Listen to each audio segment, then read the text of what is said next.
Good morning to all of you. और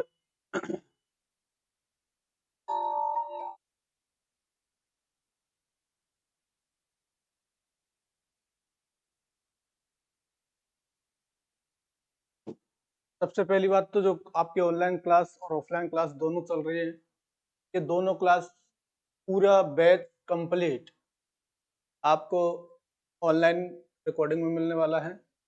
और recording में जो मिलेगा वो एप्लीकेशन में आपको दो एप्लीकेशन है हमारे, एक तो RS नर्सिंग एप्लीकेशन और दूसरा एप्लीकेशन हमारा RS नर्सिंग कोचिंग एप्लीकेशन। तो RS नर्सिंग कोचिंग एप्लीकेशन में नहीं है, ये जो क्लासेज है आपके सारी RS नर्सिंग, ठीक है। तो ये नोटिस करिएगा, जो RS नर्सिंग एप्लीकेशन है वाइट बैकग्राउंड है, रेड कलर में RS nursing coach career point लिखा हुआ है, ठीक है। उसी एप्लीकेशन में आपको क्लासेस मिलने वाली हैं। हाँ, और सबसे पहली बात कि रिकॉर्डेड क्लास रहेगी। ऑफलाइन क्लास का बिल्कुल डायरेक्ट आपको शेयर किया जाता है आपके एप्लीकेशन पे। कुछ क्लासेस डेमो क्लासेस है, ये तो डेमो क्लासेस है आपके, वो कुछ दिन चलने वाले हैं। जैसे हर सब्जेक्ट की लगभग 3-3 क्लासेस हम आपको डेमो में दे देंगे, ठीक है। वहां से आप पढ़ सकते हैं। उसके अलावा अगर आपको ज़्यादा पढ़ना है तो परचेज करना पड़े, ठीक है। आइए टाइम से आया करिए, 9 बजे का टाइम है, आपको 9 बजे आपको स्टार्ट कर देंगे, ठीक है। उसके अलावा कई सारे स्टूडेंट जो ऑनलाइन ज्वाइन कर रहे हैं, उनको ये भी पता होगा कि क्लासेस है तो स्टार्ट हो रही है, हो सकता है वो ज्वाइन करें और ज्वाइन करने पे उनको ज्वाइन ना मिल रहा हो।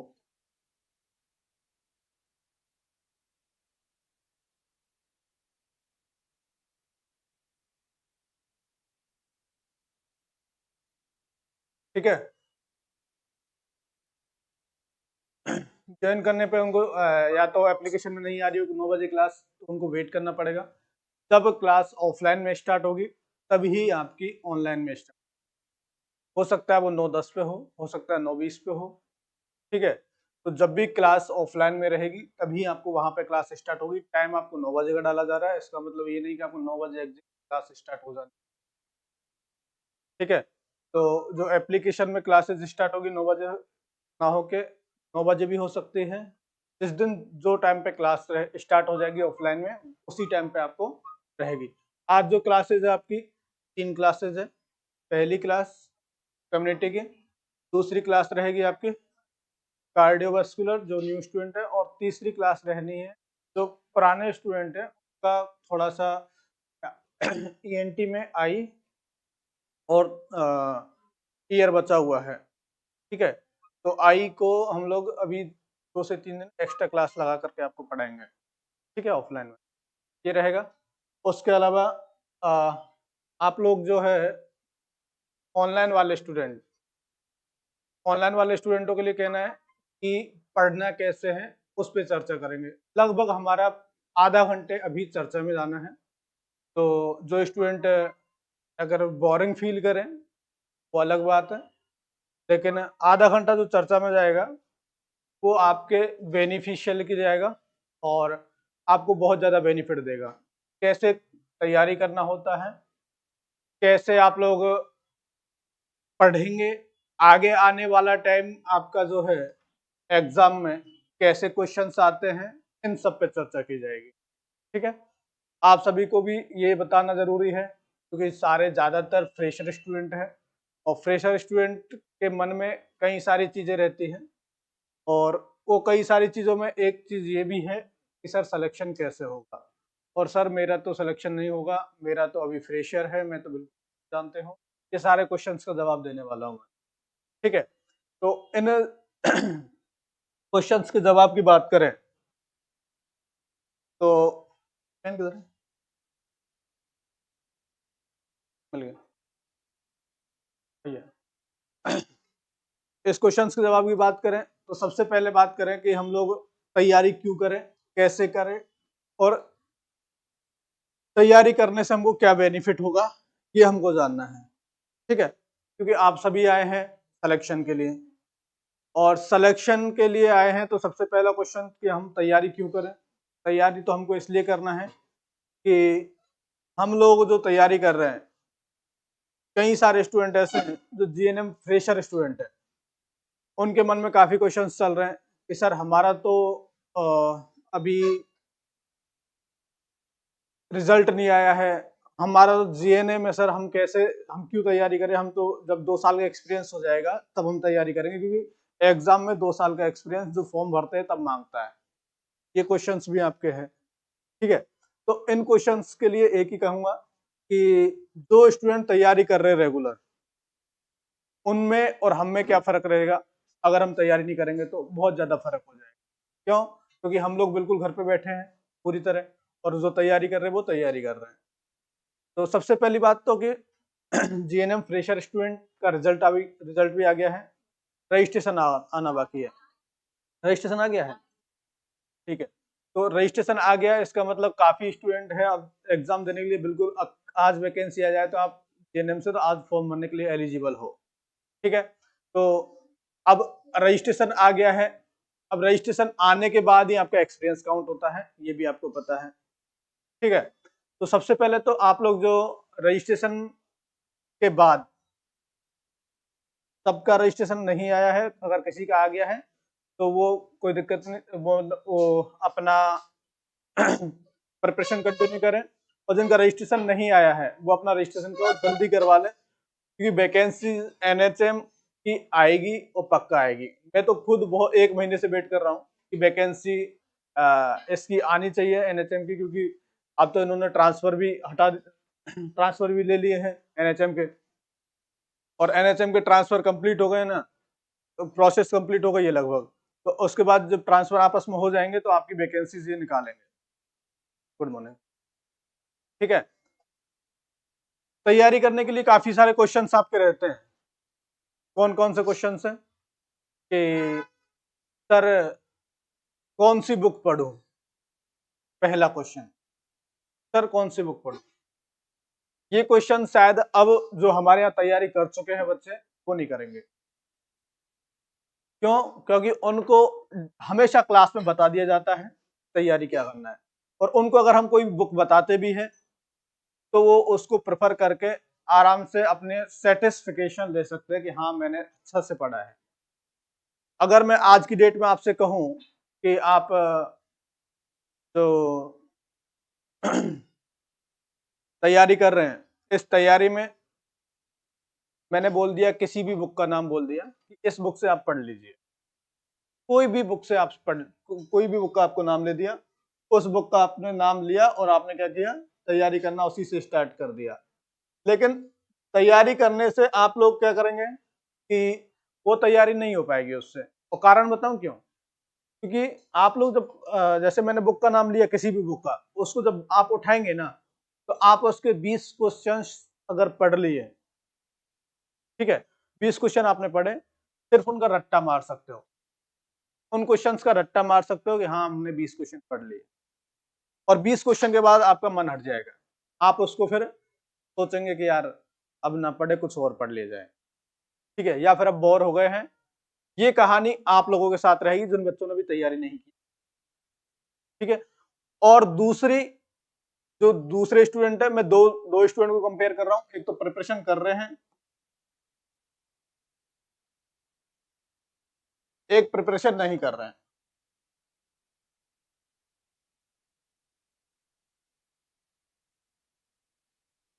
तो जो प्रिपरेशन कर रहे हैं उनको अगर किसी बुक का नाम ले दिया, अगर किसी बुक का नाम ले दिया तो उस बुक को वो 1 घंटे 2 घंटे 5 घंटे आराम से पढ़ सकते, विद कंसेप्ट के साथ, विद अपना बेसिक नॉलेज लगाकर भी। जैसे काफी क्वेश्चन ऐसे होते हैं कि मैं भी पढ़ाऊंगा तो उसमें काफी क्वेश्चन मैं आपको बताऊंगा भी कि ये क्वेश्चंस का आंसर क्या है, तो आपको बेसिक नॉलेज आपका क्या है वो आपको डिपेंड करेगा। मैं आपको बताऊंगा, देखो आप में क्या फर्क है, इनमें क्या फर्क है, ठीक है, आपको दिखेगा अभी थोड़ी देर में। बुक्स को पढ़ना, मैंने किसी भी बुक का नाम लिया, एक बुक का नाम लिया, उसको आप पढ़ना शुरू किए। कौन से स्टूडेंट जिन्होंने प्रिपरेशन किया है वो 4 घंटे 5 घंटे आराम से पढ़ लेंगे, विद कंसेप्ट के साथ। क्यों? क्योंकि वो सारी चीजें उसमें बुक्स में आनी है जो यहां पढ़ाया जाएगा। ऐसा कोई भी कंसेप्ट आपका क्लियर नहीं है कि आप मतलब ऐसा कोई भी कंसेप्ट उसमें नहीं बचने वाला है जो मतलब आप यहां नहीं पढ़ाए।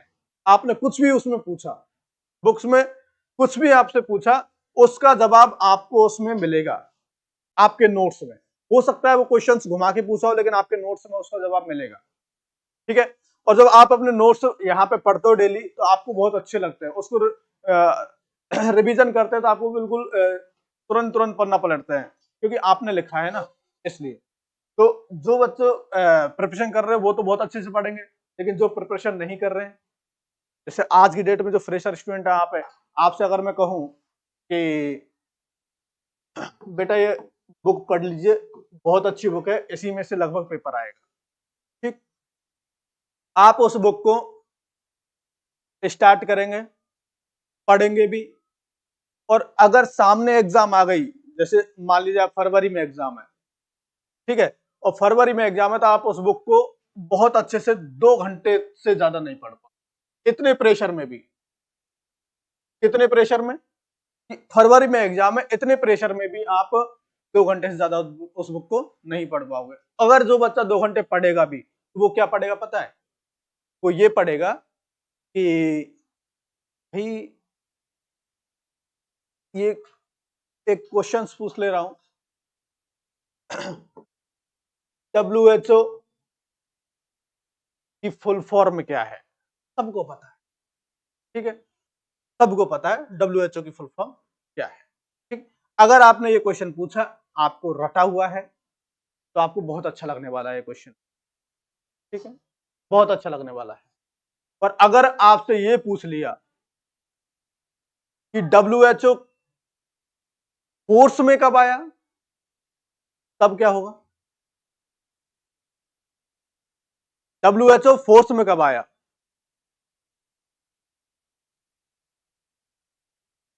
1948 में और 1946 में। अब इन दोनों में से कौन सा जवाब है भाई? एक ही भी कि 1943? क्या जवाब है?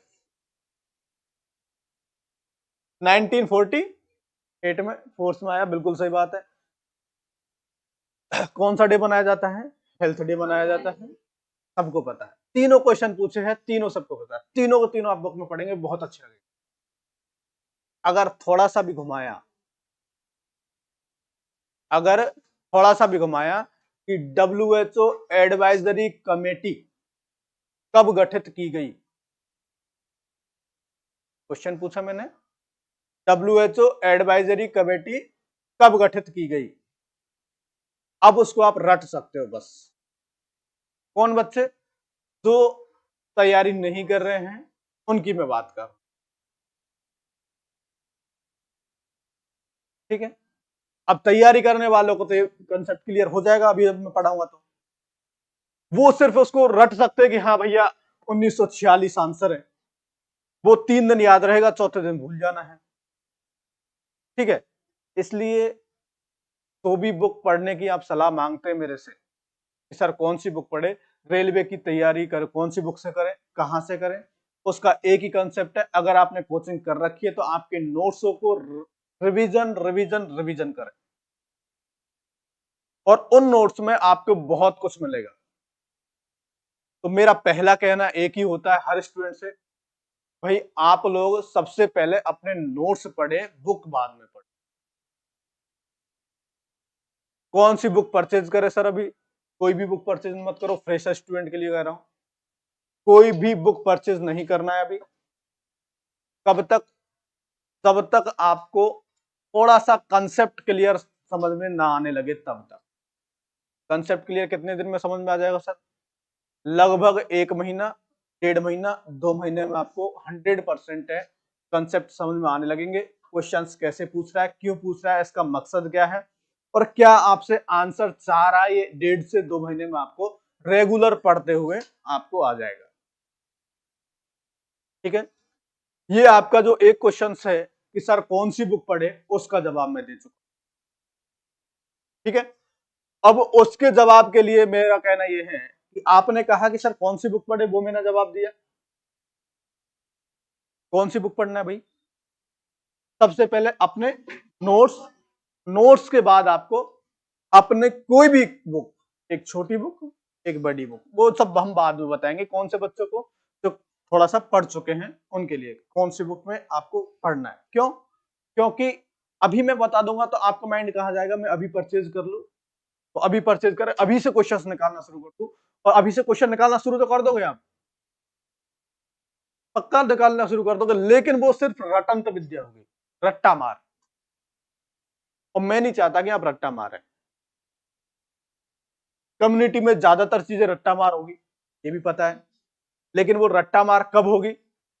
जब आप पढ़ लेंगे उसके बाद रट्टा लगाएंगे तो शायद ज्यादा अच्छे से लगेगा, वो उससे पहले लगाएंगे रट्टा तो लगेगा कि यार पढ़ा तो था लेकिन अब ये नहीं पता 1946 से 1948 से।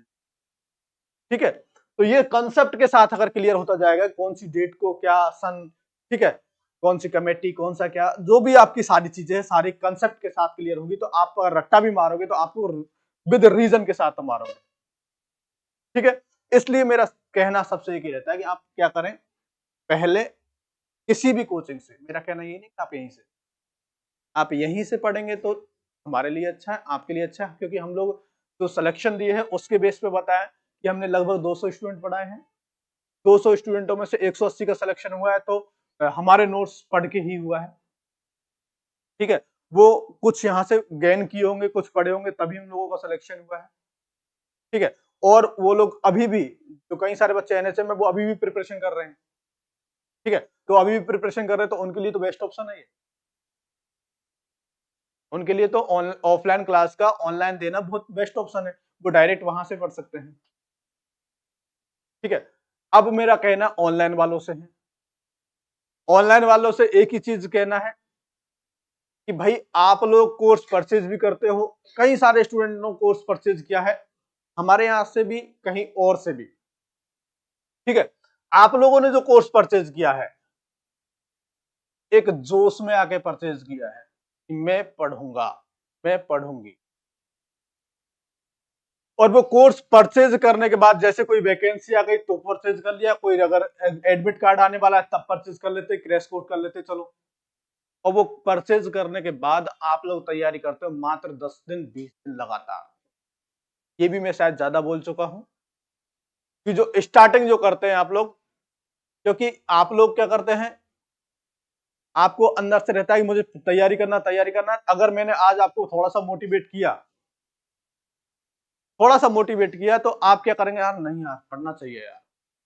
ठीक है, तो पढ़ना चाहिए ये आप सभी को पता है, क्यों पढ़ना चाहिए ये भी सभी को पता है, लेकिन वो पढ़ना कैसे है वो हम बताते हैं, और उस पढ़ने में ऑनलाइन वाले स्टूडेंट को लिए क्या क्या प्रॉब्लम फेस होगी वो भी मैं बताने जा रहा हूं।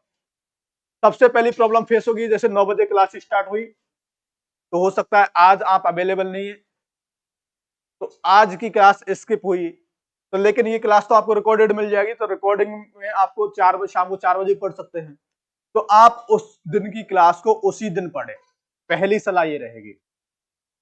अगर आपने कोर्स परचेज किया है तो कोर्स परचेज करने का मतलब सिलेक्शन नहीं,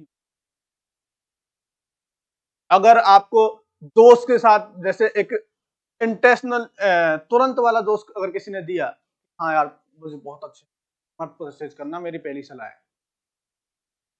क्यों?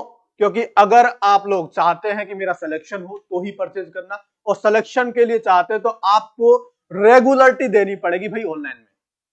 आपको अगर मैंने कहा कि आज की क्लास आज ही आपको पढ़ना है तो आपको आज ही पढ़ना है, चाहे कुछ भी हो जाए, आपके नोट्स कंप्लीट होने चाहिए विद, जैसे हम लोग यहां भी तो, यहां भी जो लिखाते हैं वो आपको भी लिखाते हैं, ऐसा तो है नहीं कि इनको अलग से लिखा देते हैं, सारी class recording same to same जाती है, तो आपको भी जो लिखाते हैं नोट्स, सारे नोट्स कंप्लीट करें, आज के नोट्स आज ही कंप्लीट हो। भाई आप ऑफलाइन क्यों नहीं पढ़ रहे हैं, आपके साथ प्रॉब्लम क्या है कि आप यहां नहीं आ पा रहे हैं, इसलिए। ठीक है, तो अब आपको ऑफलाइन क्लास घर पे मिल गई है, तो अब इसका मतलब ये तो नहीं कि आप आज का स्किप कर दिए, क्योंकि सर तो पूछने वाले हैं नहीं। यहां आएंगे तो सर पूछेंगे कि 3 दिन से कहां थी, ठीक है। लेकिन ऑनलाइन में आपसे कोई पूछेगा नहीं। आपको खुद अपना मोटिवेशन बनना है कि आज मेरी क्लास नहीं हुई है तो मुझे आज की क्लास अभी के अभी पढ़ना है, आज के आज पढ़ना है, चाहे कुछ भी हो जाए। शादी में भी गए हैं तो शादी से आके उस क्लास को पढ़े, लेकिन उस क्लास को पढ़े, आज की क्लास को आज ही पढ़े, मेरा कहना ये है। और अगर ये कंसेप्ट आपने तैयार कर लिया आज की क्लास को आज ही पढ़ने का, तो मैं बता रहा हूं आपको कोई नहीं रोकने वाला सिलेक्शन से, क्योंकि आपकी जो क्लासेस हो रही है वो ऑफलाइन ही हो रही है, बस आपके घर पे हो रही है, इतनी सी फर्क। तो आपको क्या करना है, आज की क्लास को आज ही पढ़ना है। और अगर आपको कोई डाउट रहता है, जैसे आज की क्लास में मान लीजिए कोई भी डाउट रहा, आप हमारे व्हाट्सएप नंबर पर उस डाउट को शेयर कर दीजिए कि सर मेरे को ये और ये दिक्कत हो रही है, या फिर ये डाउट क्लियर नहीं हुआ, उसका सॉल्यूशन। देखिए, पढ़ने का तरीका बता रहा हूं ऑनलाइन पढ़ने का। मैंने ऑनलाइन की लिए पढ़ना शुरू किया, अब पढ़ रहा हूं मैं, साथ में नोट्स भी बना रहा हूं, ठीक है। अब मैं साथ में नोट्स बना रहा हूं, अब मुझे लगा कि इस क्वेश्चन में भाई डाउट है, या फिर ये मुझे थोड़ा सा समझ में नहीं आया, तो साथ में एक डाउट कॉपी ही बनाना है। ऐसा नहीं कि एक पन्ना बना लो ना, डाउट कॉपी बना लो सीधा, क्योंकि बहुत सारे डाउट बनने हैं, डेली डेली एक एक पन्ना कहां से परचेज साथ में रखोगे। आप साथ में डाउट कॉपी रखो कि पहला क्वेश्चन ये यहां से डाउट है, मैं चलो यहां लिख लेता हूं, जिससे क्या है कि सर की जब क्लास कंप्लीट हो जाएगी तो मैं व्हाट्सएप मैसेज कर दूंगा। ऐसे मत करना, लिखे ना, अगर नहीं लिखेंगे तो आप डाउट को धीरे धीरे धीरे लास्ट तक भूल जाने हैं, ठीक है। तो भूलने से अच्छा है कि आप उसको साथ में लिखें। अगर आपने साथ में लिखा तो पक्का है भाई, आप लोग जो डाउट है आप मुझसे पूछ लेंगे, हो सकता है वो डाउट आपका क्लास के एंड तक क्लियर हो जाए। भाई जो आपने डाउट लिखा हो सकता है वो क्लास के एंड तक क्लियर हो जाए, क्लियर हुआ, काट दिया डाउट। अगर कोई डाउट बचा तो वो डाउट आपने क्लास के बाद में मैसेज करके कर दिया कि सर मेरे को ये डाउट है, आपको पक्का है उसका जवाब मिल जाएगा, भाई ये इसका आंसर है, इसके ये ऐसे हुआ है। तो ये आपको ऑनलाइन पढ़ने का तरीका है। कोर्स परचेज करना पढ़ना नहीं होता है, कोर्स परचेज करना सिर्फ और सिर्फ आप अपने सेटिस्फिकेशन के लिए कि मैंने कोर्स परचेज कर लिया है, ये करते हो। और उस कोर्स को आप मात्र 1 घंटे 2 घंटे पढ़ना शुरू करते हो, वो नहीं। डेली 4 घंटे की क्लास है, 9 से 11 की, 11 से 1 की, डेली दोनों क्लास आपको शाम तक कोशिश करना है कि इसी क्लास के साथ साथ पढ़ ले, जिससे आपका रूटीन बन जाए कि हाँ मैं घर पे 9 बजे से लेकर 11 बजे तक बैठी हूँ, 11 से लेकर, घर वालों को सीधा सीधा बता दो इस टाइम पे मेरी क्लास रहती है, मेरी ऑफलाइन क्लास रहती है, ये समझिए आप तो बंद हो जाओ कमरे में कि हाँ मुझे पढ़ना है। किसी भी कारणवश आज अगर नहीं हो पाई, बीमार है, कुछ भी है, तो आप उसको उसी दिन शाम तक पढ़ ले, लेकिन पढ़ ले। अगर आपने एक भी क्लास छोड़ी, जैसे आज की क्लास अगर आपने छोड़ दी, तो कल और परसों आपके पास कितनी क्लासेस हो जाएंगी, ठीक है, भेज देना। तो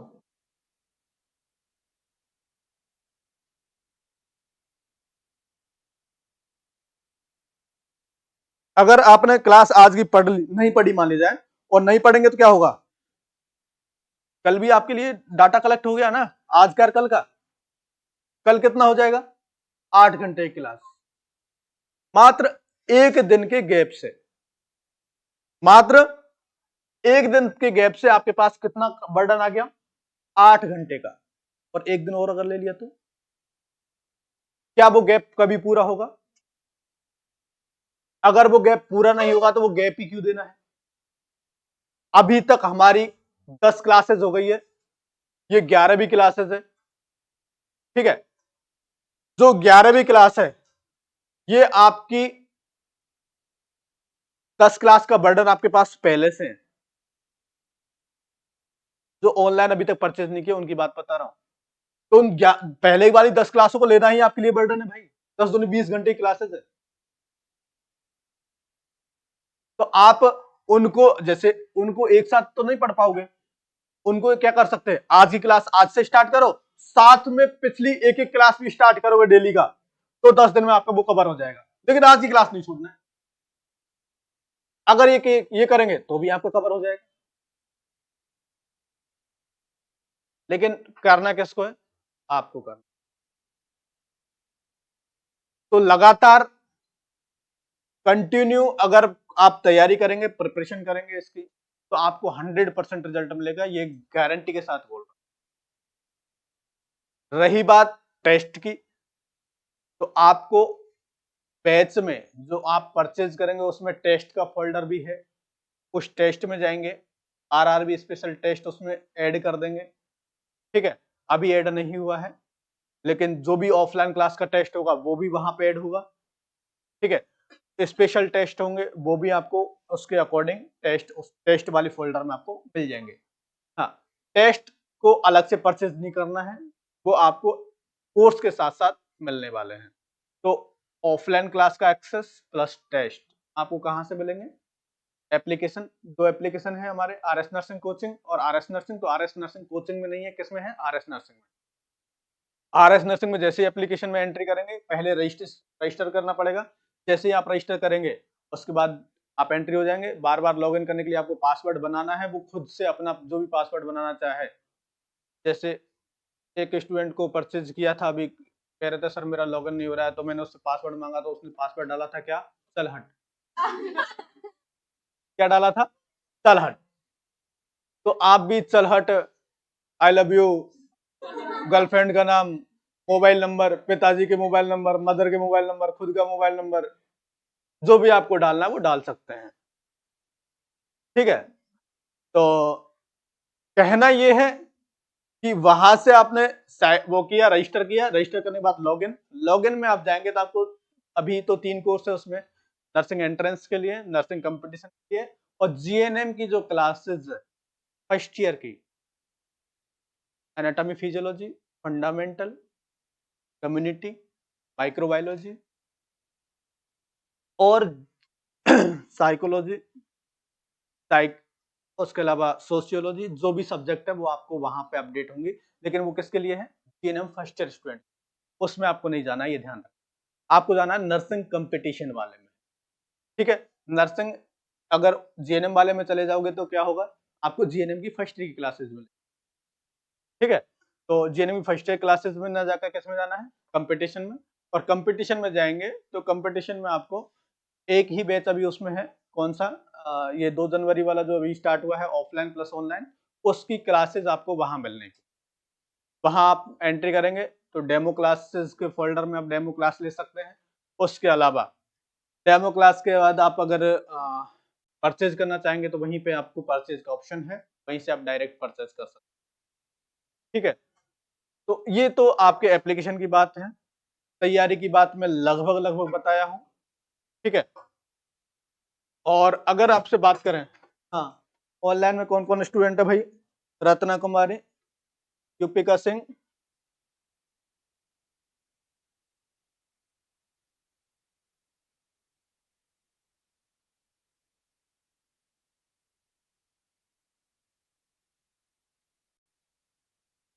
सिद्धि सिंह, पिंटू शर्मा, शिवानी मदेशिया, कनक, रूबी, कृषु, जो भी सारे स्टूडेंट हैं, आप को अभी तो लिंक भेज दिए हैं हम लोग, वहां से आप डायरेक्ट ज्वाइन कर ले रहे हैं। अगर आपको लिंक नहीं मिलती है, डेमो क्लास लेना है, पुरानी भी डेमो क्लास अगर लेना है तो एप्लीकेशन में अवेलेबल, वहां से आप ले सकते हैं। ठीक है, क्लास स्टार्ट करें। ठीक,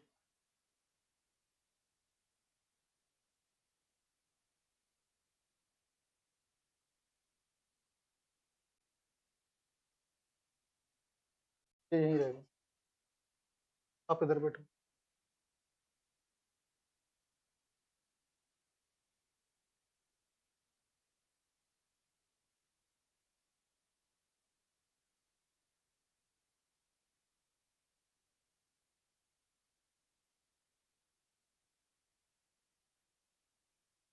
सिक्सटीन,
हेल्थ।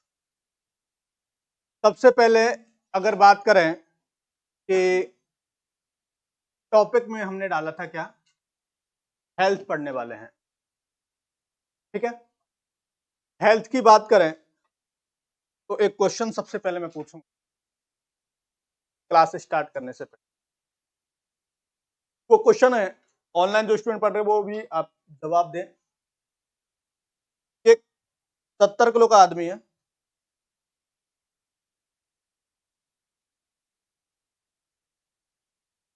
70 केजी पर्सन है, उसका बीपी आ रहा है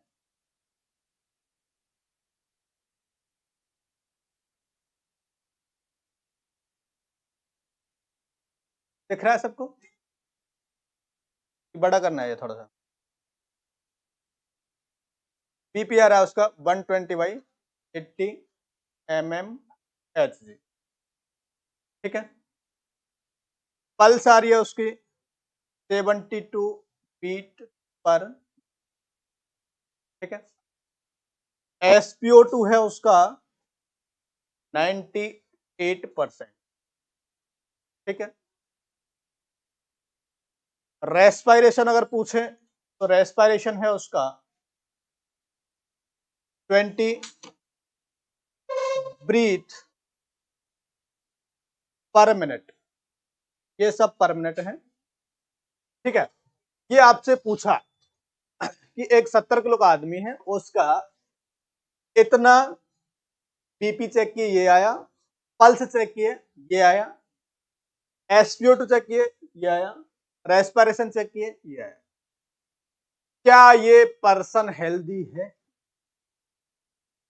यस सर।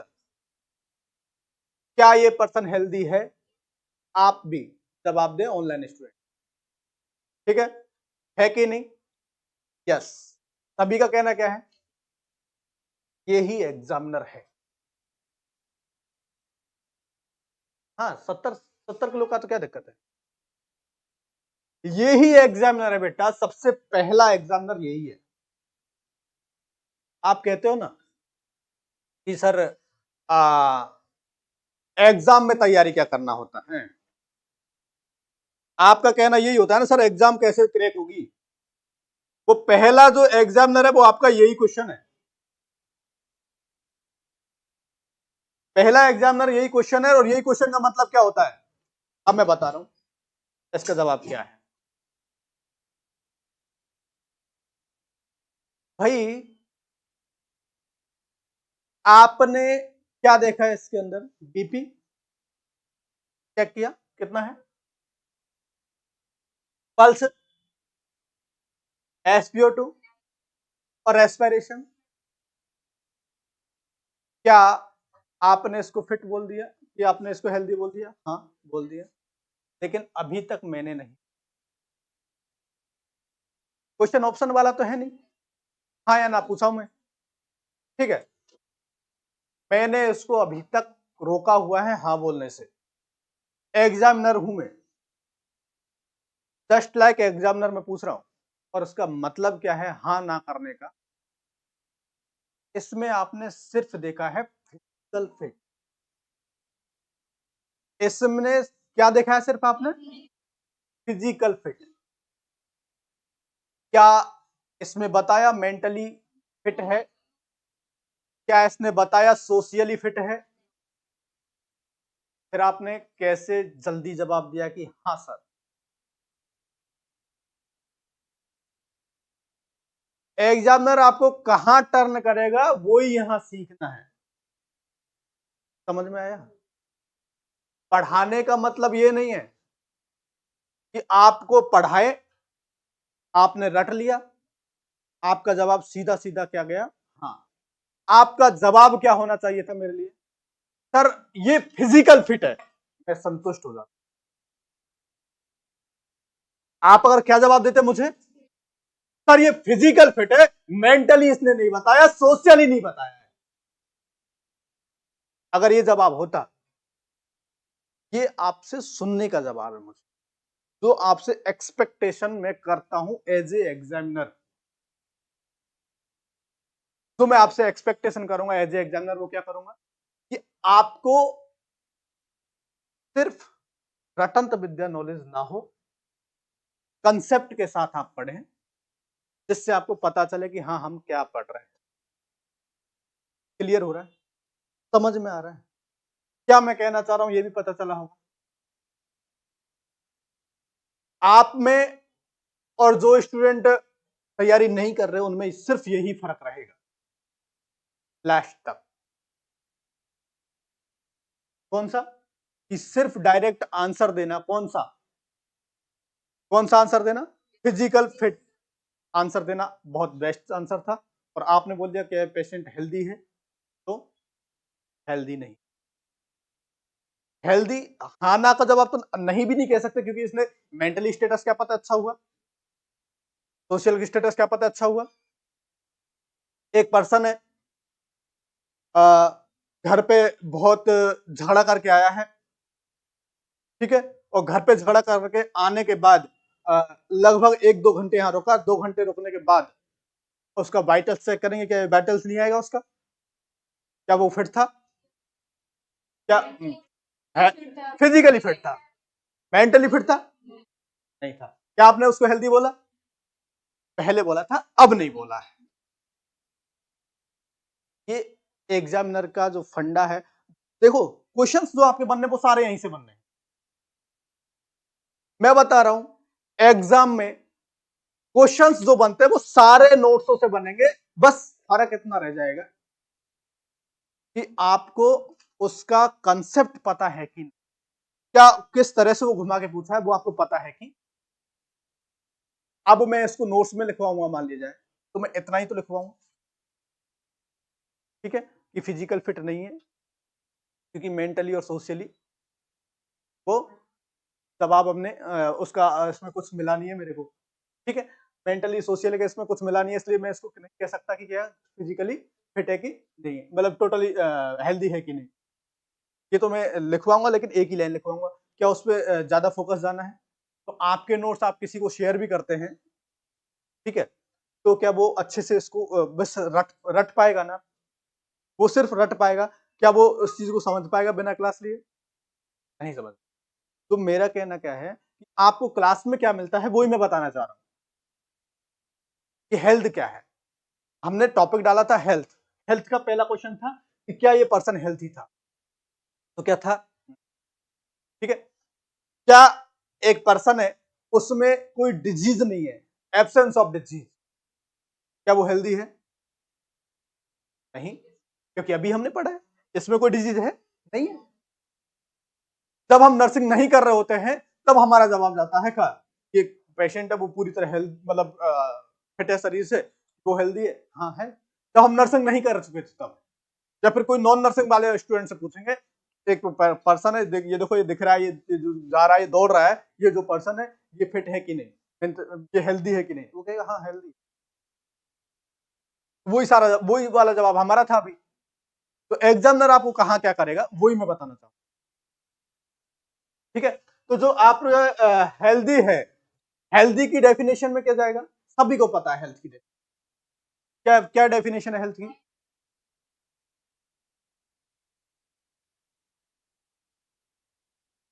बिल्कुल, ठीक है। आप सभी को बहुत अच्छे से फर्स्ट ईयर में रटाई गई है, और ये भी बताया गया कि भैया ये एग्जाम में फर्स्ट ईयर में जरूर आएगा। अगर आए ना आए, हेल्थ का कुछ भी पूछे पहले ये लिखो, ठीक है। दो तीन चीजें हैं अकॉर्डिंग टू आईसीएन, नर्सिंग की डेफिनेशन रख लीजिए। पहला, ठीक है, आपको हेल्थ की डेफिनेशन रख लीजिए, डब्ल्यू अकॉर्डिंग टू WHO, ये लिखना मत भूलिएगा, ठीक है। ऐसा कहा जाता है वर्ल्ड की लार्जेस्ट हेल्थ एजेंसी, वर्ल्ड की लार्जेस्ट हेल्थ एजेंसी, इसके 196 जितने भी देश हैं टोटल इसके सदस्य, ठीक है, WHO के। तो जितने भी सदस्य, सारे लोग, सारे देश सदस्य, मतलब सबसे बड़ी कौन सी है? WHO, प्रीति दिन, ठीक है, WHO। अगर मैं बात करूं कि एब्सेंस ऑफ डिजीज को हेल्थ बोलेंगे क्या? ठीक है। एब्सेंस ऑफ डिजीज को हेल्थ बोलेंगे? नहीं।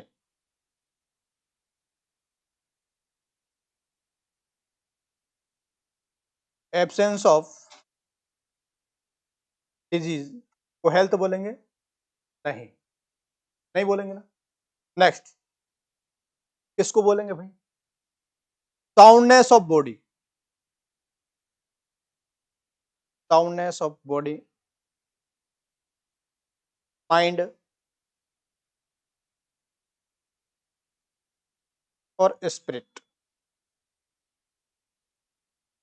And spirit.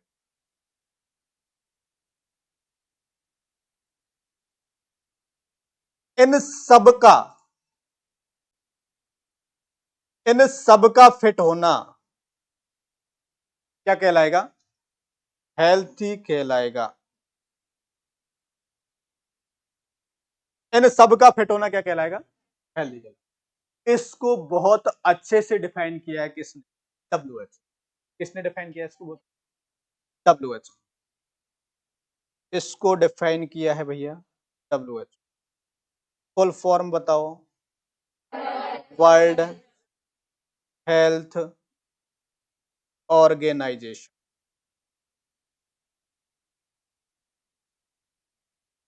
World Health Organization. जो आपने वर्ल्ड हेल्थ ऑर्गेनाइजेशन बोला है, इसका एक क्वेश्चन नोट कर सकते हैं। वो क्वेश्चन है हमारा, who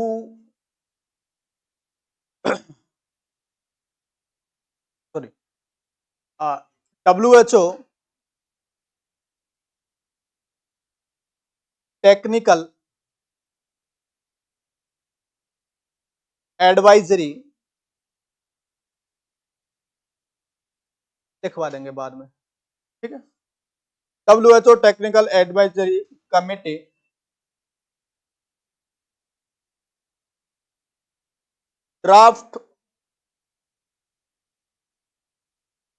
drafted in which year?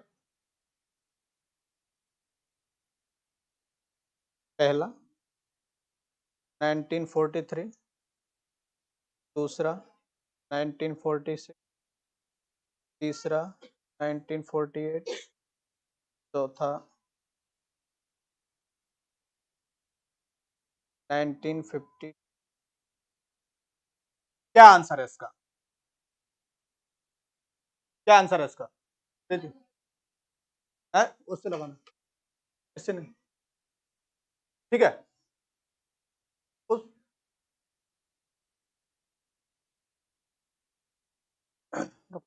रुको रुको,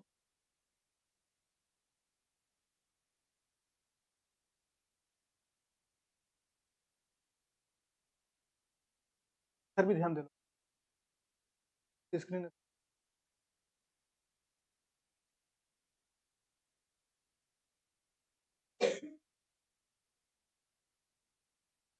ठीक है। WHO technical advisory committee drafted in which year? Question क्या था जो पहले पूछ चुके? वही था। आंसर क्या है आप सभी का?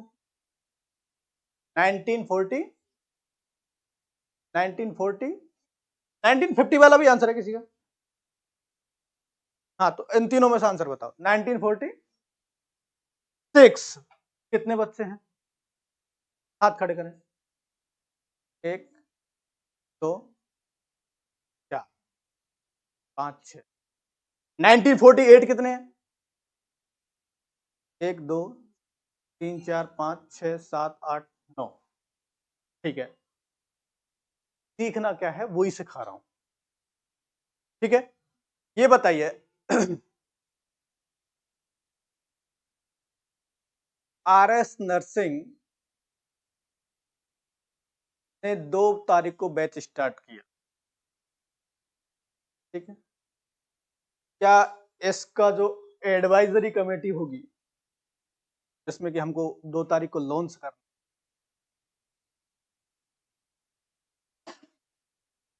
ठीक है, ये 2 तारीख को लॉन्च होना है, 2 तारीख को कोर्स पे आना है, उसमें हमको ये चीजें रखनी है, उसमें हमने थोड़ी सी मीटिंग की होगी टीचरों के साथ भी। क्या वो 2 तारीख को ही की होगी? तो क्या ये आंसर हो सकता है? क्या ये आंसर हो सकता है? तो दोनों आंसर नहीं हो सकते, तो आपका आधा सॉल्व तो किससे हो गया? Mentally behaviour. आपकी सोचने समझने की क्षमता से आपका क्या आंसर सही हो गया? 50% आंसर सही हो गया, सिर्फ किससे? सोचने समझने की क्षमता। आंसर क्या चाहिए? या तो 3 होगा या फिर 6 होगा। ठीक है, तो राइट आंसर है इसका क्या? 46। क्लियर हुआ? मतलब अब चीजें हमको कैसे समझना है एग्जाम में, वो मैं बताना चाह रहा हूं। क्या एडवाइजरी कमेटी 48 में ही आई होगी? क्योंकि भाई बहुत बड़ी संस्था है, तो साल 2 साल तो लगने हैं उसको सब कुछ कंप्लीट करने में। ठीक है, तो साल 2 साल जब लगने हैं तो सब कुछ कंप्लीट करने में, तो भैया 1948 में तो हो नहीं सकता, 1946 में हो सकता है, 1943 भी आंसर हो सकता था अगर होता तो, लेकिन आंसर क्या है? 46 है। हाँ, 43 पहले का आंसर है, मतलब 48 से पहले का जवाब है, तो ये भी हो सकता था, लेकिन ये क्यों इसको 100% हमने गलत क्यों नहीं किया सबसे पहले? इसको तो 100% पहले गलत कर दिया हमने, बामन को। तो क्यों? क्योंकि बाद में थोड़ी ना घटित होगी, पहले ही होगी जो भी होगा। ठीक है, तो यही चीज है। और उसके अलावा बात करें इसी तरह 1946 में एक भोरे कमेटी आई थी। कौन सी? भोर कमेटी। अब वो भोर कमेटी एक ही ऐसी कमेटी है जो स्वतंत्रता से पहले आई, और सारी कब आई थी? बाद में आई है। और सब कब आई है? बाद में आई है। ठीक है, तो अब एक क्वेश्चन और पूछ लिया जाए कि जो भोर कमेटी है वो एस्टाब्लिश कब हुई थी, या फिर उसका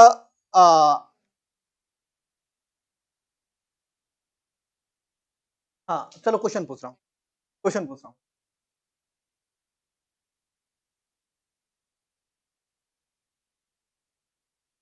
भोर कमेटी recommended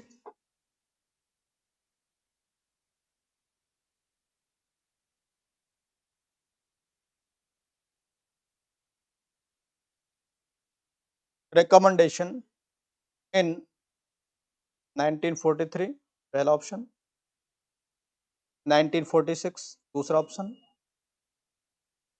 और जो भी आंसर जो भी ऑप्शन, लेकिन दोनों में से बताना है। ठीक है,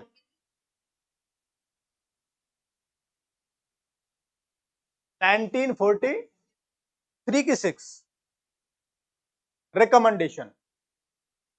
मैं कुछ वर्ड है उनको क्लियर करना चाह रहा हूं यहां से, कुछ वर्ड है। दूसरा क्वेश्चन यहीं पे लिख दे रहा हूं, चलो।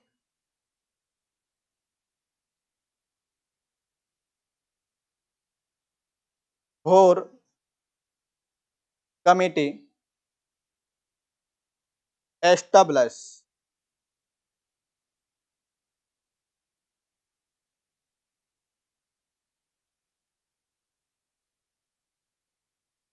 इन इन विच ईयर, जो भी आपको करना है। ऑप्शन यही है अपने। अब दोनों का जवाब आपके पास होना चाहिए, वो ऑप्शन भी दो दिया, वो क्वेश्चन भी दो दिया, कौन सा किसका है ये आपको पता है। ठीक है, कौन सा किसका है ये ही पता करना है? पहले का ए, दूसरे का बी, सबका यही आंसर है? गलत। हाँ बेटा गलत है। अब सुनो क्यों। भाई आपको इतना सब कुछ दे दिया, अब तो सब कुछ है ना, है कि नहीं? सब कुछ है कि नहीं? है। लेकिन एग्जामिनर, एज ए एग्जामिनर, क्या हो रहा है भैया? तो ध्यान रखो। हाँ,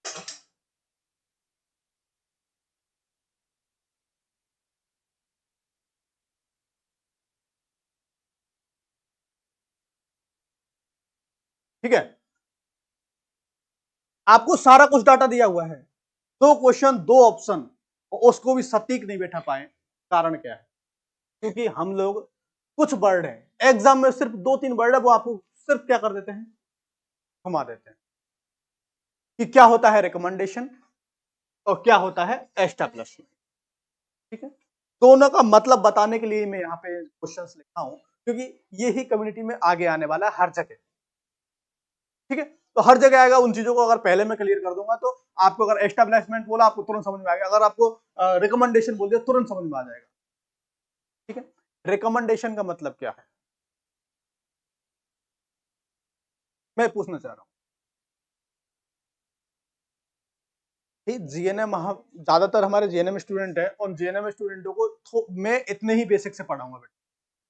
ठीक है, इतना बेसिक से इसलिए पढ़ाऊंगा क्योंकि आपको जब तक चीजें क्लियर नहीं हुई, मैं इसको इतना ही पढ़ा के छोड़ दिया था रिकमेंडेशन है 1946, तो भी आप कुछ नहीं कहते मेरे से,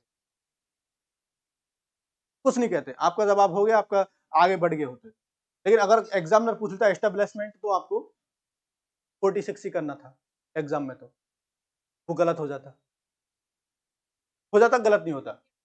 ठीक है, तो इन्हीं चीजों को तो देखना है कि हमको कहां क्या वर्ड कैसे। अब बुक में क्या पढ़ेंगे आप, बुक में यही पढ़ोगे, बुक में आप यही पढ़ोगे कि भोरे कमेटी रिकमेंडेशन 1946 पढ़ लिया, आप खुश, आपने रट लिया, आप फ्री। क्या वो रटेगा? रटना कितने दिन याद रहना है? अब उसने आपने रट लिया बहुत अच्छे, आपको एग्जाम में भी याद है कि Bhore committee recommendation in 1946, but exam ने क्या पूछा कि भोरे कमेटी एस्टेब्लिशमेंट इन 1946। क्यों? क्योंकि हमने रटा हुआ क्या है, 46 रटा हुआ है। क्योंकि क्या हो जाता हमारा, एग्जामिनर ने पूछा तो क्वेश्चन सीधा ही था, बट हुआ क्या, गलत हो गया। कारण क्या था? कारण यही था कि हमने सिर्फ क्या किया था, रटा था।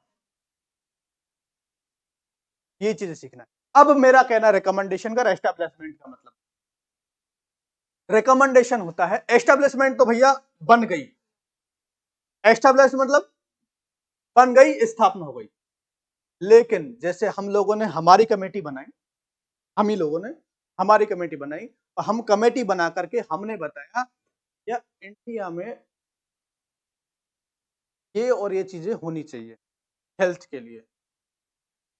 ठीक है, जैसे हमने रिकमेंडेशन, आरएस नर्सिंग ने रिकमेंडेशन किया था 2 जनवरी का कि हमको 2 जनवरी से बैच स्टार्ट करना है। लेकिन हमने वो कमेटी जब गठित की गई, जो कमेटी हमने बनाई थी वो क्या है, एस्टैब्लिश, जो हमने जैसे हम लोगों ने जो उसको बनाया था ना कि हाँ हम लोग ये 2 तारीख से बैच स्टार्ट करने वाले हैं, तो उसके लिए हमने पहले गठित की थी, और पहले गठित करके उसका एक निचोड़ निकाल के दिया कि हमको 2 तारीख से बैच स्टार्ट करना है। तो हमने 2 तारीख को बैच स्टार्ट किया, हमने हमारा रिकमेंडेशन दिया कि भैया हमने 2 तारीख से हम बैच स्टार्ट करने वाले। इसी तरह भोरे कमेटी ने क्या किया, भोरे कमेटी बनी तो पहले थी, एस्टैब्लिशमेंट पहले और रिकमेंडेशन बाद में। एस्टैब्लिशमेंट पहले हुई, पहले वो कमेटी बनी, और बन के उसने जैसे 20 लोग 50 लोग 100 लोग जो भी हैं, हम लोग बैठे हुए हैं, हमारी कमेटी बन गई। वो क्या हो गई, हमारी कमेटी एस्टैब्लिश हुई है। हमने एक निचोड़ निकाला कि हमको क्या हेल्थ के लिए करना है, हमको हेल्थ के लिए क्या करना है, वो ही हमारे लिए क्या रहेगा, रिकमेंडेशन रहेगा। वो हमारा क्या रहेगा, रिकमेंडेशन। दोनों वर्ड क्लियर, बिल्कुल क्लियर। कभी भी एस्टैब्लिशमेंट पूछेगा तो पहले का रहेगा, रिकमेंडेशन पूछेगा तो, ठीक है। चीजें बहुत सीधी है, जैसे कई सारे स्टूडेंट जो पढ़ चुके होंगे या फिर बहुत अच्छे से इसका मतलब जानते होंगे, तो उनको थोड़ा सा लग रहा होगा कि यार ये क्यों पढ़ा रहे हैं, बट तब तक हमारे स्टूडेंट किस बेस के हैं वो हमको अच्छे से पता है। मैं आपको बता दूं कि आपको पीएससी और जीएनएम में जितना पढ़ के आए हैं ना, जितना भी पढ़ के आए हैं, वो सारा तो आपको नॉलेज में रखना ही रखना है, लेकिन उनमें से काफी सारी चीजें हटानी भी है, उनमें बहुत सारी चीजें ऐड भी करनी है, क्योंकि हमारे जो एग्जाम होंगे वो ऑप्शन वाले होंगे। ठीक है, तो रिकमेंडेशन का मतलब क्या होता है, एस्टेब्लिशमेंट का मतलब क्या होता है, हमको पहले तो ये चीजें सीखना है पढ़ने से पहले। ठीक है, तो अब क्लियर हो गया कि भौरे कमेटी एस्टेब्लिशमेंट इन 1943 और रिकमेंडेशन कब दिया उसने? रिकमेंडेशन देने का मतलब उसने अपना निर्णय निकाला कि हमको हमारे हेल्थ के लिए, वर्ल्ड में हेल्थ के लिए क्या करना है, ये करना है, इंडिया में हेल्थ के लिए क्या करना है, हमको ये करना है, ये प्लानिंग करनी है। अब वो जो प्लानिंग है तो हम कमेटी पढ़ेंगे, उसमें सारी कमेटीज की प्लानिंग पढ़ेंगे, क्या उद्देश्य उसका है। ठीक है, ये क्लियर हुआ कि नहीं, क्या होता है रिकमेंडेशन और क्या होता है एस्टैब्लिशमेंट। ठीक है, उसके अलावा बात करें WHO कब फोर्स में आया? 48 में WHO came into force. WHO came into force in 1948. कब फोर्स में आया WHO? 1948 में। WHO established in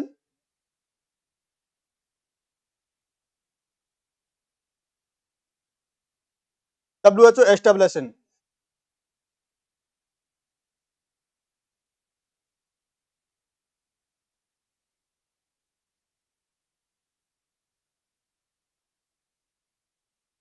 क्या होगा 1946।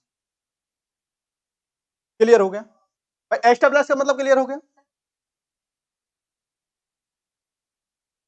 एस्टेब्लिश 1946 किसका किसका? भौरे कमेटी का है ना, वो भौर कमेटी का है ना भाई, ये तो WHO की बात कर रहे हैं हम। WHO के जो एस्टेब्लिश हुआ था वो कब हुआ था? 1946 में। और फोर्स में कब आया था? 1948 में। जिसने एक कंसेप्ट दिया था, हाँ सॉरी, कंसेप्ट बाद में, पहले ये बताइए WHO कब फोर्स में आया था? 1948 में, और पूरा अगर बोले तो 7 अप्रैल 7 अप्रैल 1948। इसको हम क्या बोलते हैं? World health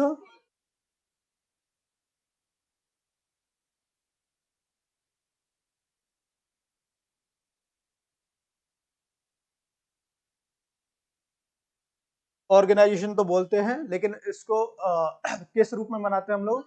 world health day के रूप में मनाते हैं। किसके रूप में मनाते हैं? वर्ल्ड हेल्थ डे के रूप में मनाते हैं। अब मेरा कहना यह है कि वर्ल्ड हेल्थ डे 7 अप्रैल को मनाते हैं, पक्का? क्वेश्चन ये भी पूछ सकता है आपसे कि वर्ल्ड हेल्थ डे कब मनाया जाता है, तो सबको पता है। आप कहेंगे पेपर बहुत अच्छा था, लेकिन क्या ऐसा कोई बच्चा है जो मतलब इसको नहीं करेगा? इस क्वेश्चन को नहीं करेगा ऐसा कोई स्टूडेंट होगा? शायद नहीं।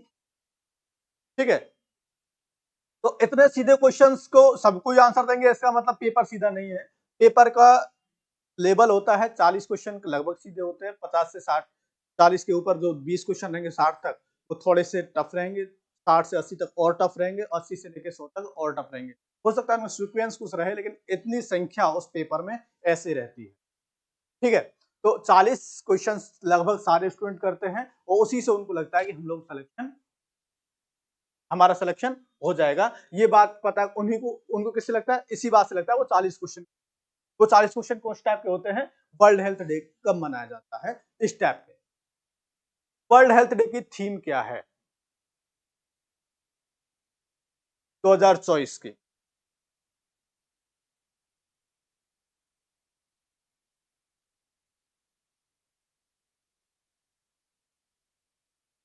कौन बताएगा?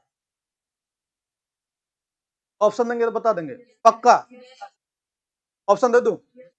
चलो 5 ऑप्शन दे दूं, 6 दे दूं? पहला option nurse and midwife,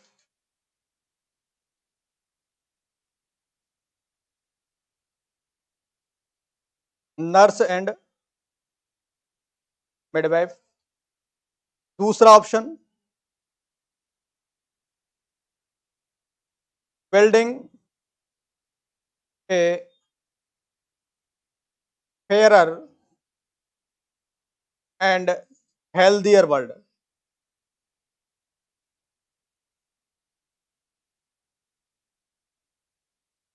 option C, our planet,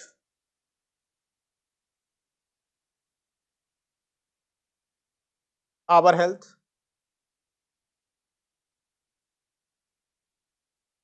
option D, health for all,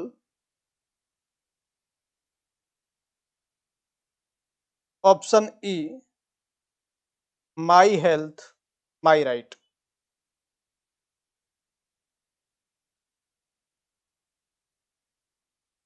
हाँ भाई, अमृत है।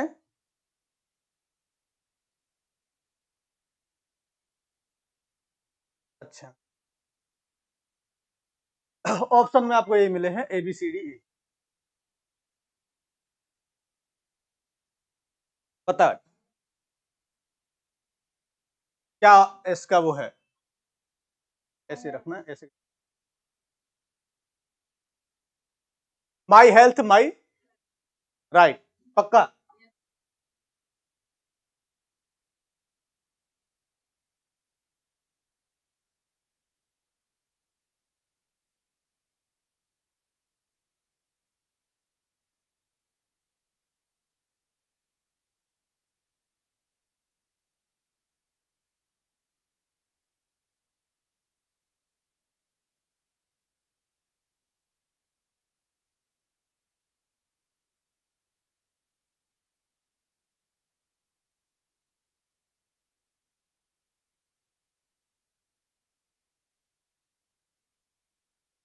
हाँ भाई, कौन से, माई हेल्थ माई राइट, ये थीम 2024 में दी गई थी ऐसा। हाँ मतलब ऑप्शन के हिसाब से बताओ ना, ऑप्शन के हिसाब से यही सही है, ये नहीं है पक्का। चलो ठीक है, इनका कहना है कि 2024 की थीम है माई हेल्थ माई राइट। 2025 की थीम 7 अप्रैल को आएगा, ठीक है। तो ये ध्यान रखना कि 2025 की थीम भी बता दें। जनवरी में ही 2025 की किसकी थीम बता दें, हेल्थ की। ये भी इतना भी मतलब एडवांस मत बनना, ठीक है, नहीं तो फिर आपको WHO में एडवाइजरी कमेटी के रूप में बुला लिया जाएगा, ठीक है। हाँ, फिर वहां जाएंगे, फिर आपको सजेशन देना पड़ेगा कि ये वाली ठीक रहेगी, और उन्होंने नहीं मानी तो भी दिक्कत हो जाएगी, ठीक है ना।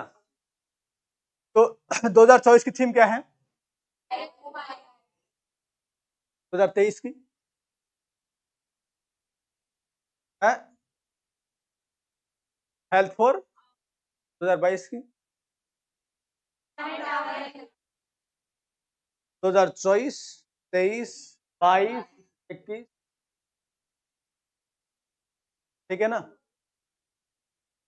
तो जो भी आपकी क्वेश्चंस है वो कहां से बनते हैं उनकी बात होता है।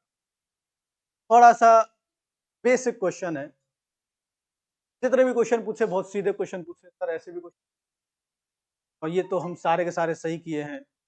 हो सकता है कि ऑनलाइन वाले बच्चों ने काफी सारे बच्चों ने सही भी किए होंगे, लेकिन सही का मतलब सही नहीं है, इसके साथ साथ हमको जानना है क्या, किस तरह से क्वेश्चन पूछना है वो हमको जानना है, उसका मतलब जानना। क्लियर, समझ में क्या आया कि, कर देना,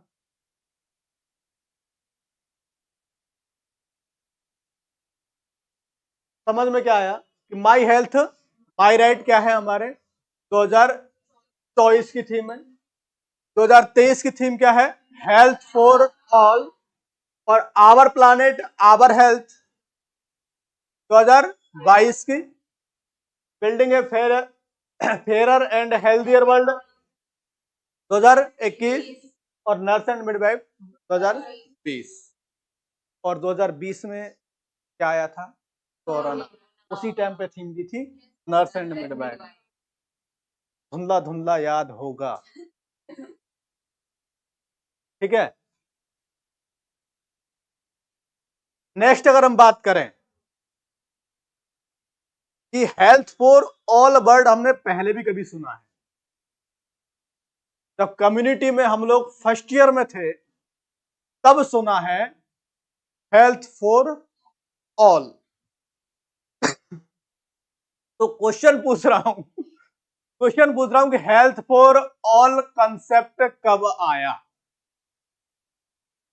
हेल्थ फॉर ऑल कंसेप्ट कब आया है?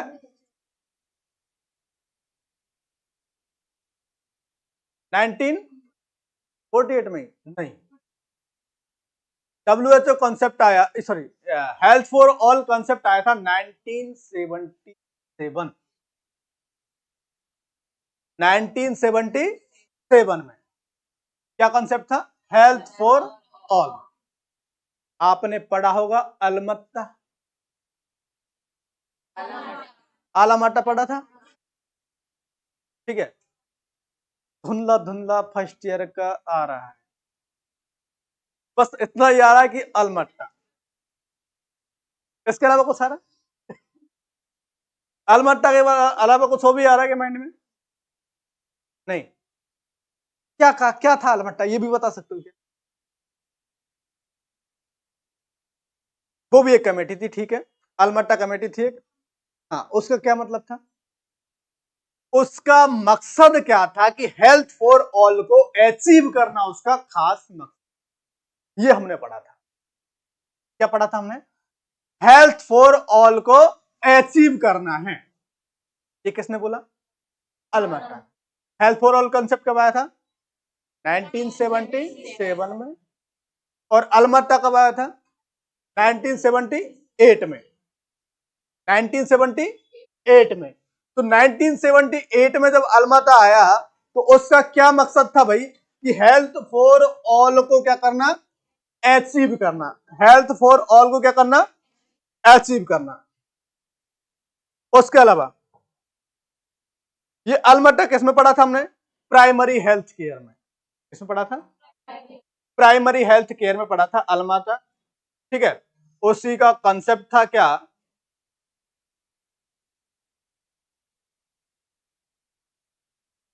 प्राइमरी हेल्थ केयर में हमने पढ़ा था क्या? अलमट्टा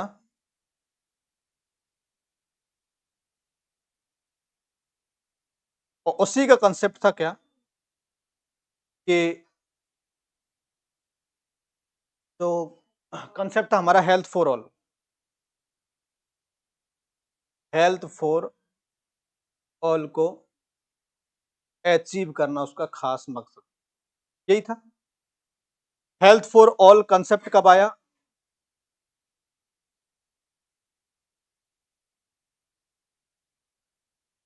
1977 में। ये अलमट्टा कब था? 1978। क्लियर? तो अलमट्टा है ये, प्राइमरी हेल्थ केयर के अंदर पढ़े थे कि अलमट्टा कब फोर्स कब आया था? 1970। उसका खास मकसद क्या था? कि हेल्थ फॉर ऑल को अचीव करना है। इसका ये कंसेप्ट क्या था कि हेल्थ फॉर ऑल कंसेप्ट है, इसको क्या करना है? अचीव करना है। हेल्थ फॉर ऑल कंसेप्ट है, इसको क्या करना है? अचीव करना है। किसका मकसद था? प्राइमरी हेल्थ केयर का जो एक उसमें कमेटी थी, कौन सी थी? अल्मा आटा, 1978। हेल्थ फॉर ऑल कंसेप्ट करवाया। क्वेश्चन पूछेगा कि हेल्थ फॉर ऑल कंसेप्ट कब आया था? तो कब आया था? 1977 में, ठीक है।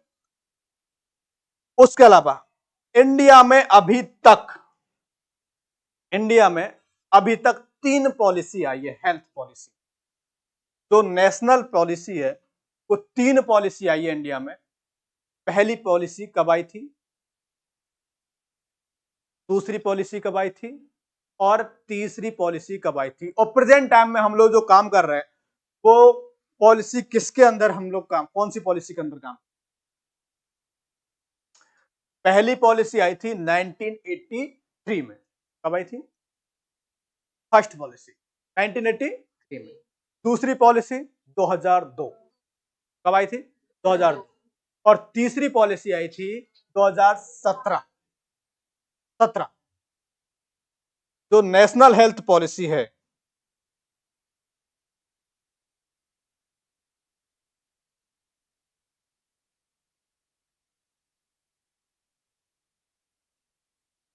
तीन है। पहली कब आई थी? 1983। दूसरी आई थी 2002 और तीसरी थी 2017। और 2000 सॉरी 1983 वाली जो पहली थी, उसका कंसेप्ट क्या था? उसका कंसेप्ट ये था कि हमारे लोगों को, इंडिया में जितने लोग हैं, सबको हेल्थ एक प्राइमरी नीड के हिसाब से मिले। जैसे हमको रोटी कपड़ा मकान की जरूरत होती है, इस तरह हमको प्राइमरी हेल्थ केयर तो हमको इस टाइप से मिले, जैसे हमको रोटी कपड़ा मकान चाहिए उस टाइप से। ये किसका मकसद था? हमारा 1983 का। समझ में आया? अभी तक हमने क्या पढ़ा है? शुरू से एक बार अमेंड करो। हेल्थ फॉर ऑल से पहले हेल्थ क्या होता है, हेल्थ के कंसेप्ट क्या है, और हेल्थ कंसेप्ट नहीं पढ़े अभी। हेल्थ के मतलब डेफिनेशन में क्या क्या इंडिकेट किया है WHO ने। WHO थोड़ा सा जाने हैं। उसके अलावा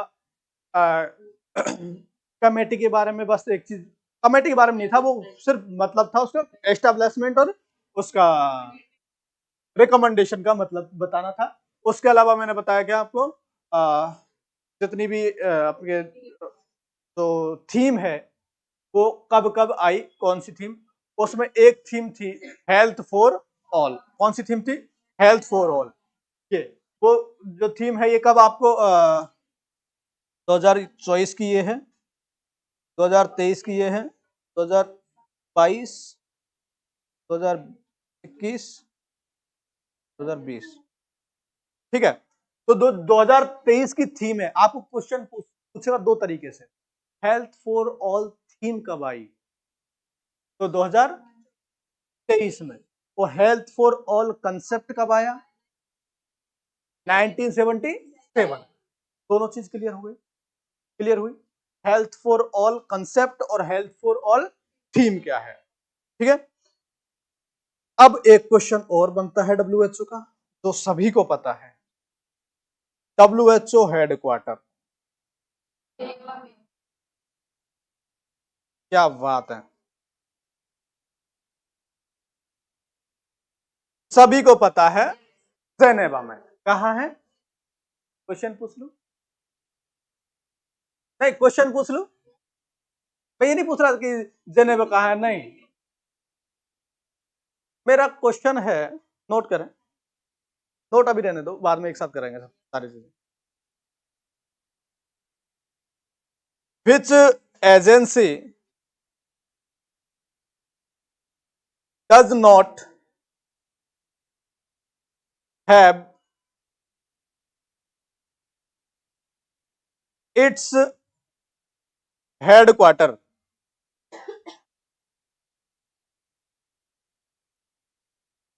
इन जेनेवा?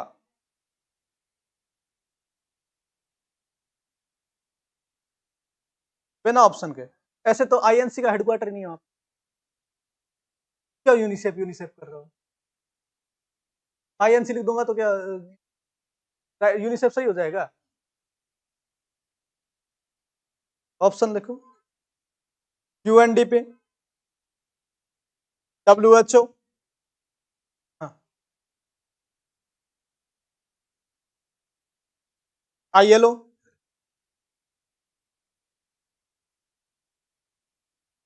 केयर,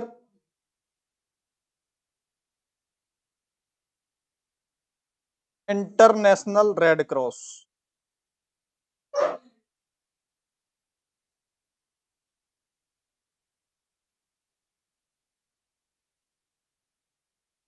दो आंसर बहुत अच्छे से बोल रहे थे अभी।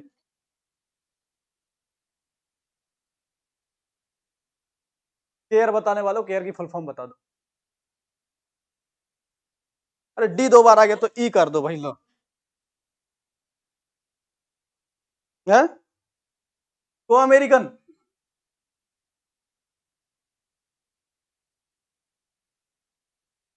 चलो लिखा देंगे, cooperative for assistance relief everywhere. ठीक है, चलो बताओ भाई, कौन से का मुख्यालय जेनेवा में नहीं है? इनमें से कौन सा है जिसका मुख्यालय जेनेवा में नहीं है, वो जानना है। इससे हमारा क्या कंसेप्ट क्लियर हो जाएगा? जेनेवा में कौन कौन सा, वो याद हो जाएंगे। क्वेश्चन देना जरूरी था ना। बताओ भैया, फुल फॉर्म लिखेंगे पहले। चलो सर, हमको यूएनडीपी की फुल फॉर्म ही नहीं पता है। चलो कोई बात नहीं, लिख दे रहे हैं यूएनडीपी। डब्ल्यूएचओ की पता है ना, आईएलओ की, इंटरनेशनल लेबर ऑर्गेनाइजेशन। चलो उसके अलावा केयर की, चलो यूनाइटेड नेशन डेवलपमेंट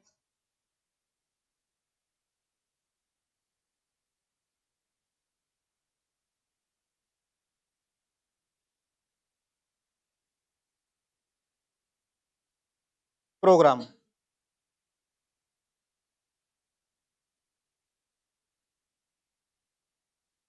इंटरनेशनल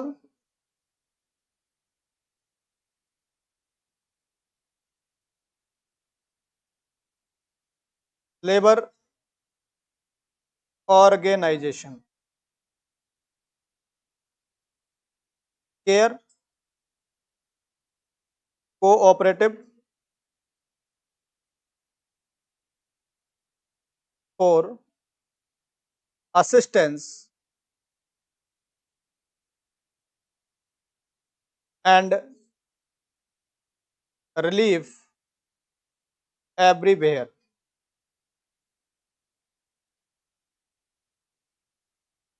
चलो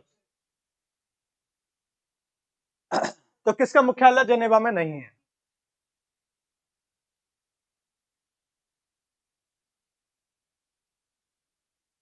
किसका मुख्यालय नहीं है? यूएनडीपी का मुख्यालय कहां है? न्यूयॉर्क में। कहां है? और सबका मुख्यालय कहां है? डब्ल्यूएचओ का मुख्यालय, आईएलओ का मुख्यालय, केयर का मुख्यालय, इंटरनेशनल रेड क्रॉस का मुख्यालय जेनेवा में। क्लियर हुआ?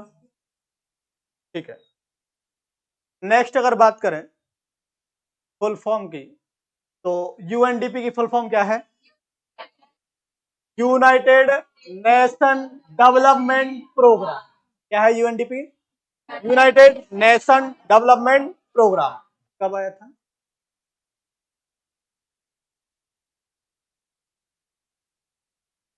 चलो इतना इधर नहीं जाएंगे, पहले जब प्रोग्राम आएंगे तब पढ़ेंगे। Next ILO, International Labour Organization, CARE Cooperative for Assistance and Relief Everywhere. कभी भी पूछ सकता है, नॉर्मल चीजें। ठीक है, बस इनको रटना नहीं होता है, 4-5 बार पढ़ना होता है। एग्जाम में जब बैठते तो सामने आते तो सारे एक जैसे लगते लगने को तो, लेकिन ये आपको अलग से छांटने के लिए पढ़ना पड़ेगा, बार बार repeat repeat repeat repeat. Clear? और एक बात और बता दूं कि कोई भी क्लास हो, मेरी क्लास में कोई भी क्लास हो, ऑनलाइन वाले स्टूडेंट भी और आप भी, सबकी कहानी ये होनी चाहिए, जैसे आप 9 से 1 के बीच में क्लास लिए, उस 9 से 1 के बीच में जब आप क्लास लेंगे, ठीक है, तो जब भी आप क्लास लेंगे तो आप उस क्लास में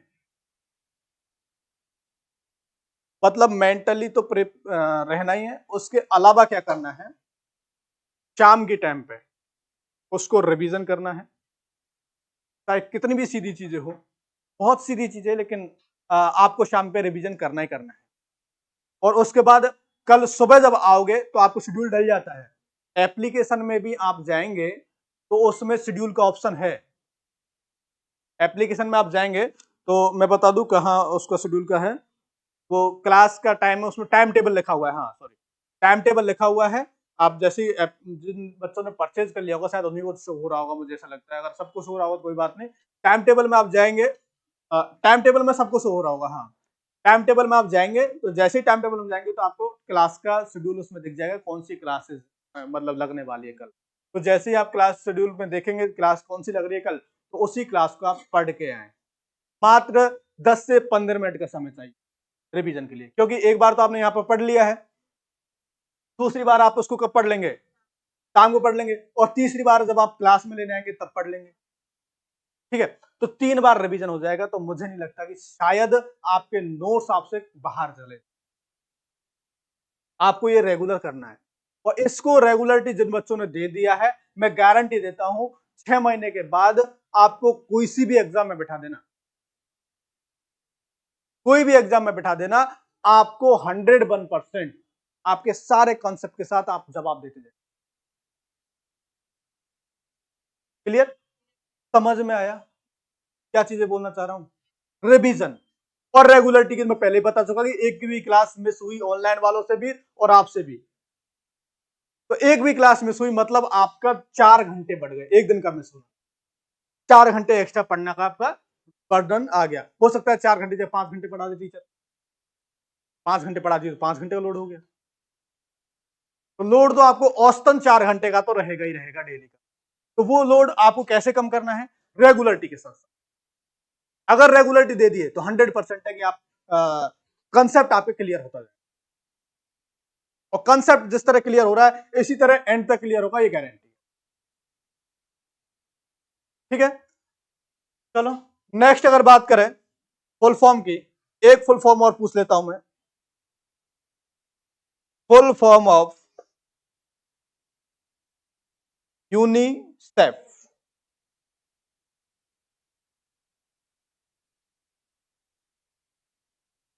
full form of the UNICEF, रुक जाओ ऑप्शन दे दो, ऐसे ही बता देंगे, ऐसे ही बता देंगे, चलो बताओ। हाँ, क्वेश्चन पूछा हुआ है कम से कम 20 एग्जाम में, ऑप्शन दे रहा हूं, आप एबीसीडी ऐसे समझ में नहीं आएगा क्योंकि सब लोग बोलते हैं ना, कुछ तो लोचा होगा ना है।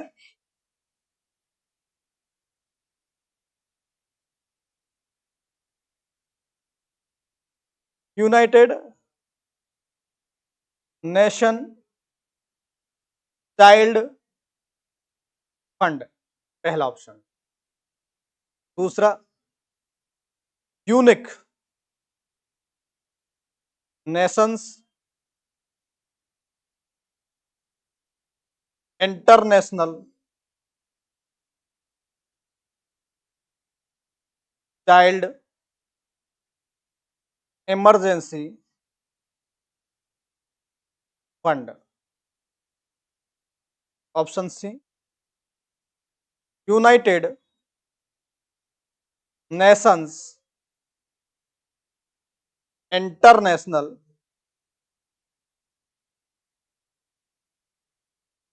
Children Emergency fund,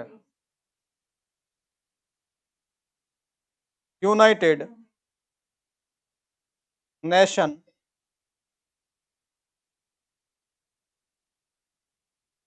international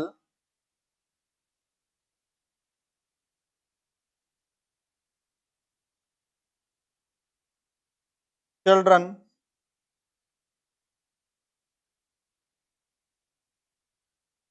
energetic fund.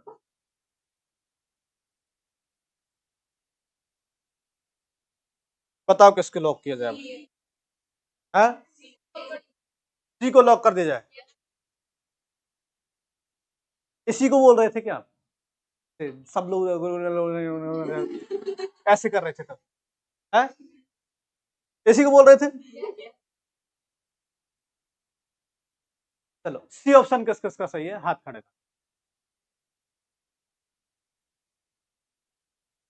अब जो हाथ खड़े नहीं किए वो खड़े हो जाओ, तो हाथ खड़े नहीं किए वो खड़े हो जाओ।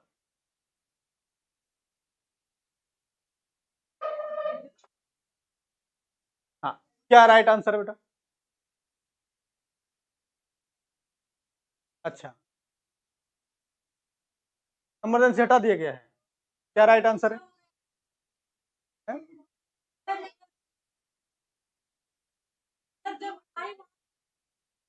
हाँ हाँ, बिल्कुल सही बात है। तो यूनिसेफ का नाम यूनी यूनी सीएफ हो गया क्या?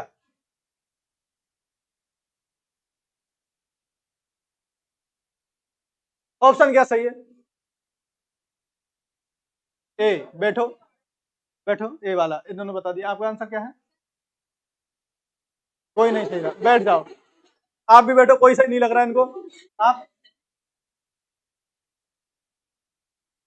चलो बैठ, आपका? हाँ, आपको कोई सही नहीं लग रहा, अब ये बताओ सही क्या है?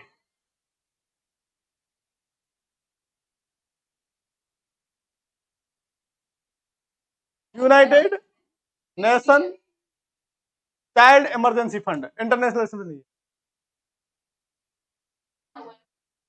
अच्छा, चाइल्ड लिखना चाहिए था इसको। चलो, ये चाइल्ड लिख दिया, लो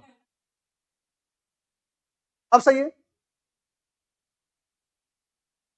बैठ जा बेटा, राइट आंसर है बेटा ए, चेंज हुआ है, ठीक है। अभी लेटेस्ट एग्जाम में पूछा, लेटेस्ट बिल्कुल, शायद 2-3 महीने बाद पहले कोई एग्जाम हुई है। छोटी मोटी संस्था है क्या डब्ल्यूएचओ? क्या यूनिसेफ छोटी मोटी संस्था है? बहुत बड़ी संस्था है ना? तो क्या यूनिसेफ छोटी मोटी संस्था है? बहुत बड़ी संस्था है ना? तो मतलब रूल फॉलो हो गया। बस ये मैं अभी अभी क्वेश्चन दूंगा एक ऐसा, उसमें यही बताना चाहूंगा। क्या बताना चाहूंगा? जैसे मैंने शायद वाइटल साइन में एक पढ़ाया था कि एक जगह ऑप्शन दिया था वाइटल साइन में, क्या कि 20, sorry, A option 20/80, B option 110/70, ऐसे कुछ ऑप्शन दिए थे, ठीक है। और 139 वाला कुछ ऐसे दिए थे, ठीक है। कुछ भी था ऐसे ऑप्शन, मैं बता रहा था। अब इसमें सही कौन सा है? तो सी सही है, ठीक है। सी से, ये कुछ और था, जैसे इसको 90-70 कर दो, ठीक है। अब इसमें हमारा जैसे आपने बोला ना बेटा कि आ, सर कोई गलत तो नहीं मानेगा, क्योंकि नया नया चेंज हुआ, हो सकता है उनको पता ना हो।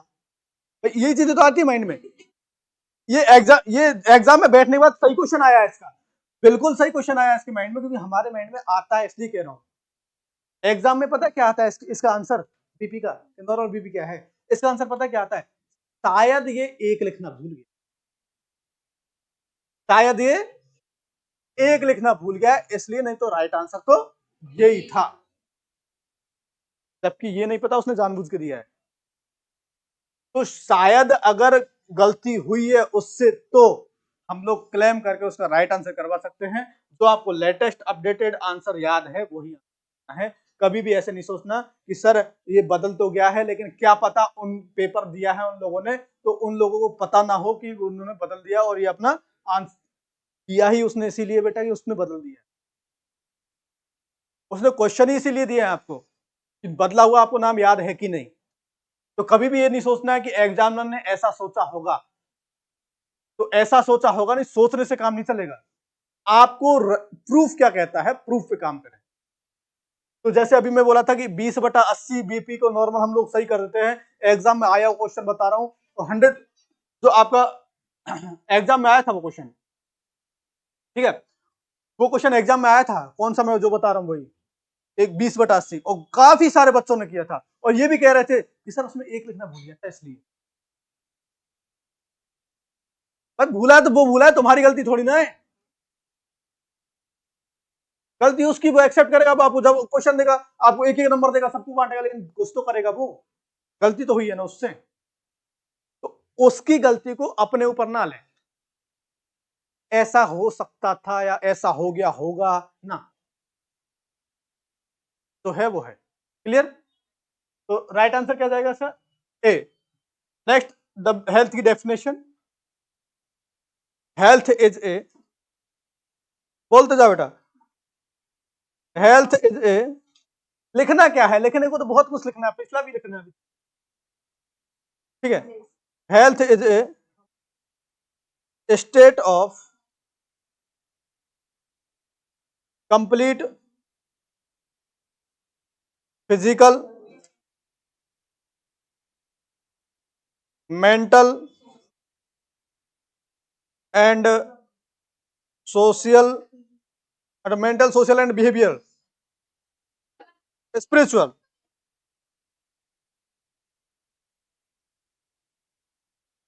And social well-being and not merely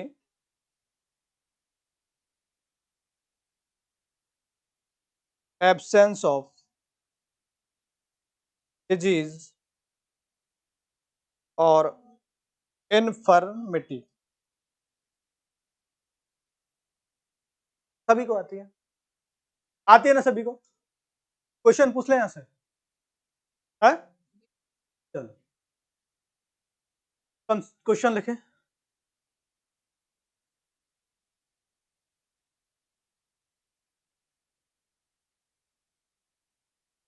red colour से ही दिख रहा है ना उधर मोबाइल में,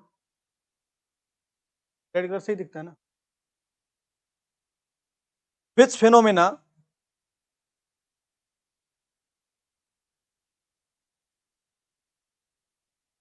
of health is included in definition of health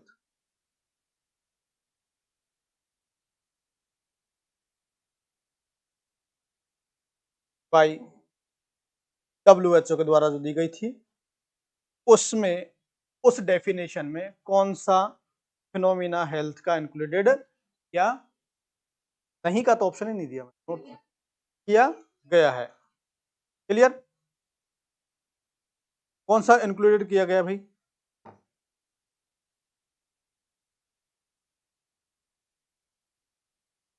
पहला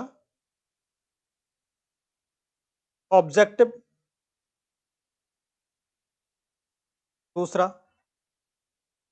सब्जेक्टिव, तीसरा exploratory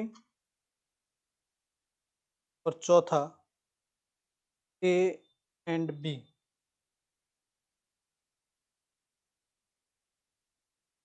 A and B. Which phenomena of health is included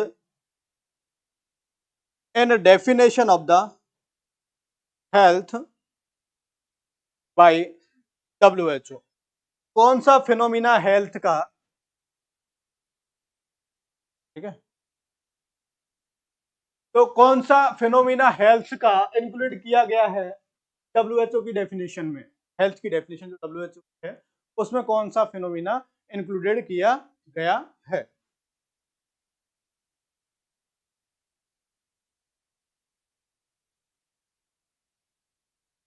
objective, subjective, exploratory और ऑब्जेक्टिव एंड सब्जेक्टिव दोनों। क्या ऑप्शन है भाई? पहले तो ये बात कि अगर जवाब दोगे तो क्वेश्चन पूछ, जवाब दिया है कुछ तो सोच के दिया होगा, ऐसे तो किया नहीं होगा अक्कड़ बक्कड़ बम्बे वो जय माता दी जय भगवान का, ऐसे तो नहीं किए होंगे। ऐसे करेंगे तो गलत चांसेस ज्यादा है। ठीक, कौन कह रहा है? कहो कि हाँ मैं कह रही हूँ। चलो बताओ, खड़े हो जाओ। क्यों ऐसा मन में आया कि डी ऑप्शन?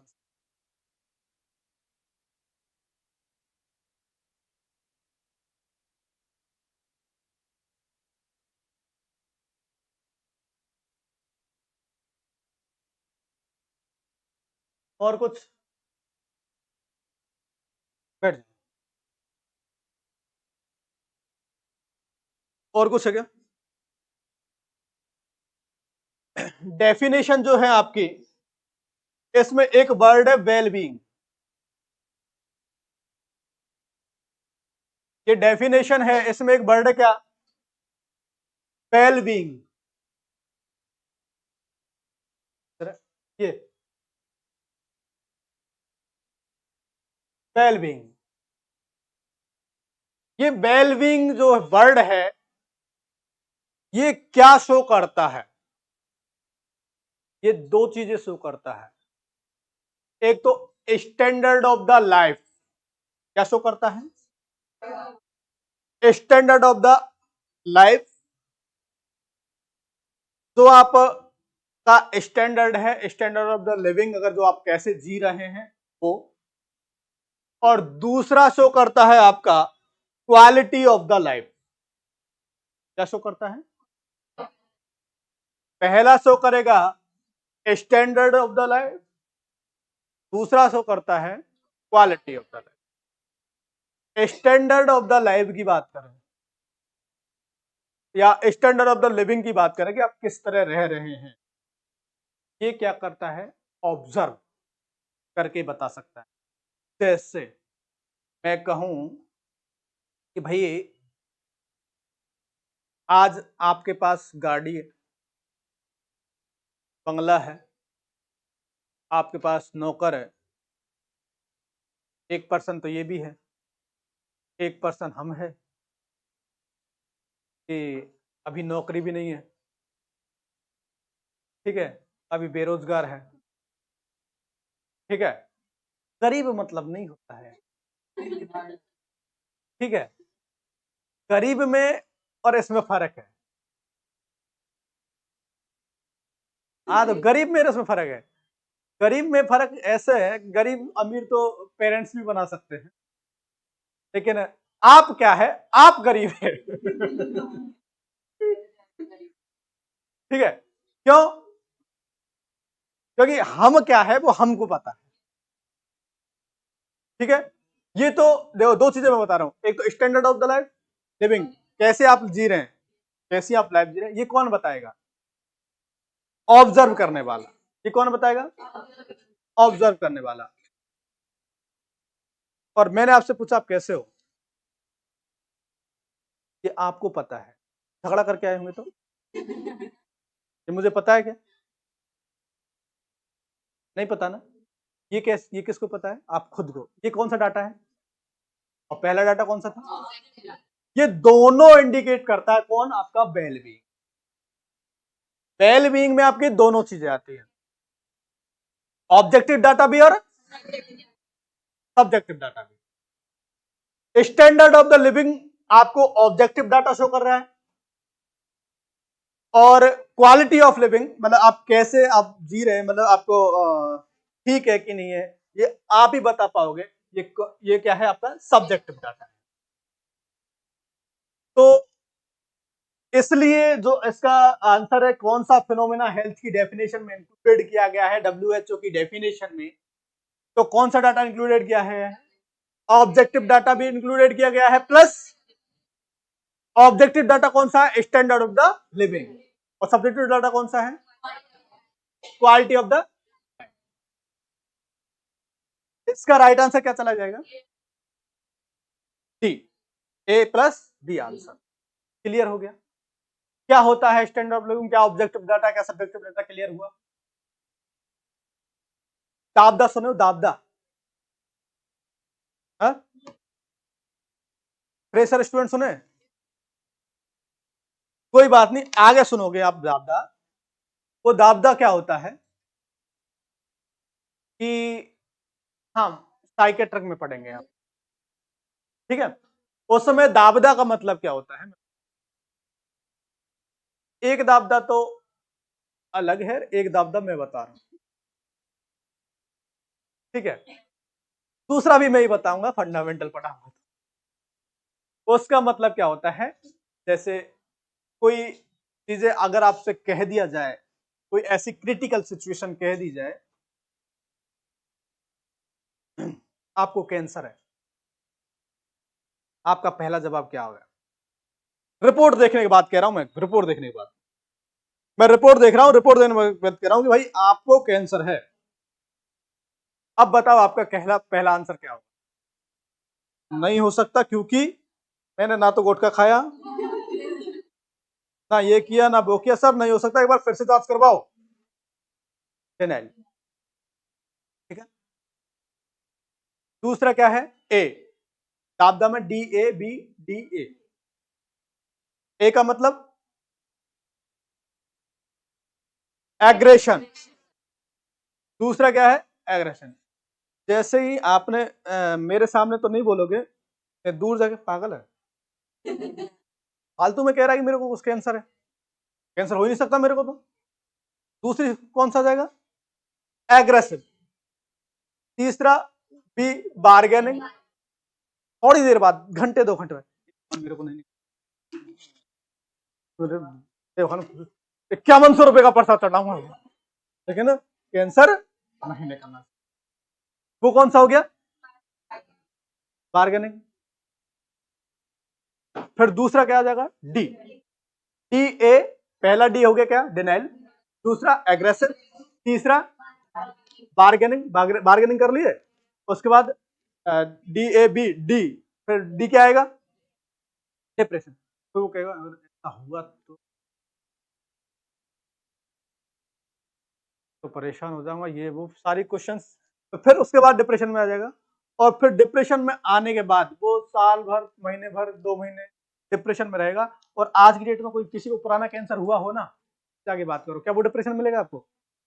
वो कैसे मिलेगा? एक्सेप्ट कर चुका भाई, है जो है यार, क्या करें, जो है वो है। कैंसर अगर गले का है तो है, क्या कर सकते हैं। मैं, मेरे हाथ में तो था नहीं यार, हो गया। खाया तो कुछ नहीं था, ना गुटखा खाया, ना दारू पी, ना कुछ ऐसा कुछ खाने, लेकिन फिर भी जब क्या करें। ठीक है। अब वो लास्ट में क्या कर लेगा? एक्सेप्टेंस कर लेगा। ठीक है। फिर दाबदा आप लोग पढ़ा देंगे सर और अच्छे से। ये तो मैं सिर्फ इसका एग्जाम्पल थोड़ा सा बताया हूँ। ठीक है। इसको डिटेल में हम लोग बाद में पढ़ेंगे। दूसरा दाबदा बताना चाह रहा हूँ। ठीक है। दूसरा दाबदा मतलब क्या है?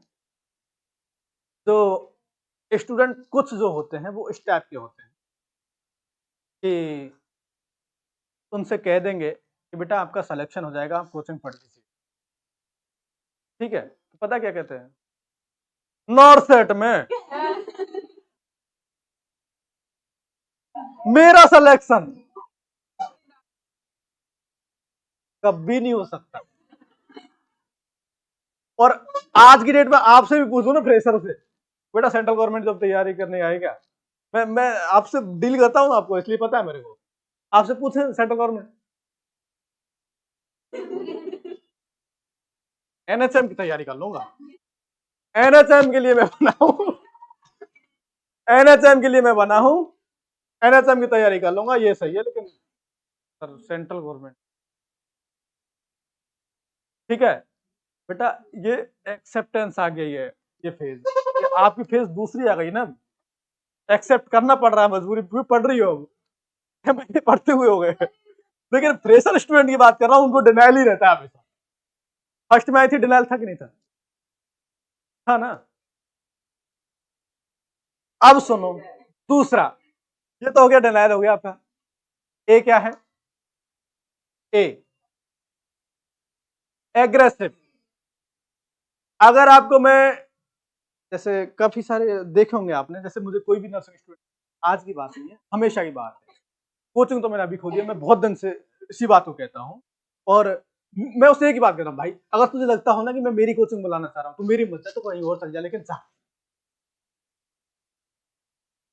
एक्चुअली में होता क्या है कि मेरे को अगर नर्सिंग स्टूडेंट दिख गया, अभी जैसे छोटे भाई की वाइफ की डिलीवरी वो थी, LSCS था घर पे, तो ब्रिज सर की, ठीक है। तो हुआ क्या कि वहां पे भी नर्सिंग स्टाफ थे। अब रहा तो नहीं जाता है भाई मेरे से, मैं मेरी बात बताऊं। मैं उनसे बोला कि कब से काम कर रहे हो? 3 साल हो गए। क्या किया है? कि GNM की तैयारी क्यों नहीं कर रहे हो? ठीक है। फालतू में कंडीशन, मतलब सारे उसके एक्सक्यूज थे, सारे उसने बता दिए। ये दिक्कत है सर, ये दिक्कत है सर, ये दिक्कत है। ठीक है भाई, क्या बोला? थोड़ी देर बाद फिर देखा मेरे को, फिर वही मेरे अंदर उकलाहट कि जा भाई कहीं से ऑफलाइन कोचिंग कर ले, भाई गोरखपुर तो तू नहीं पहुंचेगा लेकिन तू कहीं यहीं पे कर ले, आसपास मिल जाए तेरे को तो ठीक है। तो भी सामने वाले का कुछ मतलब नहीं। अब मैं उसको अगर मैं 10 बार ये बात बोल देता तो क्या वो मेरी सुनता फिर कभी? वो एग्रेसिव होता कि नहीं होता? वो चाहे अब मुझे बोलता नहीं डायरेक्ट, मुझे नहीं बोलता कि मतलब अरे रहने दो यार तुम, ऐसे तो नहीं कहता, लेकिन ये जरूर उसके मन में आ जाता, फालतू अभी आगे देखो कोचिंग की बात करेगा।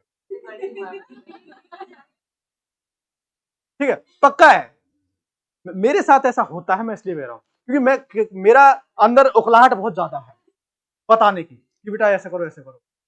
जब भी मुझे कोई बच्चा मिलता है मैं उसको बताता हूँ, तो जैसे ही बताता हूँ एक दो बार तो सुनता है थोड़ा सा, फिर सुन के क्या कहता है, नहीं होगा मेरे से, ठीक है, मेरे से सेंट्रल गवर्नमेंट तैयारी, मेरे नॉर्थ सेट हो ही नहीं सकता है, ठीक है। दूसरा, अगर मैं उसको बार बार कह रहा हूं तो वो एग्रेसिव होता होगा, लेकिन मुझे नहीं, है ना, वो अपने आप में होता होगा, अपने आप से करता होगा। अगर मैं इरिटेट, कभी कभी तो मैंने ऐसा देखा है, सच बता रहा हूं, मैं ऐसे जा रहा हूं वो रास्ता काट के निकल जाता, कसम से बता रहा हूं, मैंने रास्ता काटते हुए देखा है बच्चों को। और कारण क्या, आ गया कहेगा ये पढ़ ले वो पढ़ ले। एक दिन मैंने एक बच्चे को बोला कि बेटा ये जो क्लास है 2 घंटे की क्लास है, इसमें थोड़ा सेंटेंसेस पूरा कंप्लीट है, ऑफलाइन क्लास का डाटा है, बिल्कुल पूरा कंप्लीट है, इसको अच्छे से पढ़ लेना, तेरा एक टॉपिक तो क्लियर हो। और मैं अगर कहूंगा तभी, दूसरा टॉपिक तभी बोलूंगा जब तू इसको पढ़ेगा तब। वो टॉपिक आज तक नहीं पढ़ा बंदा ने, ठीक है।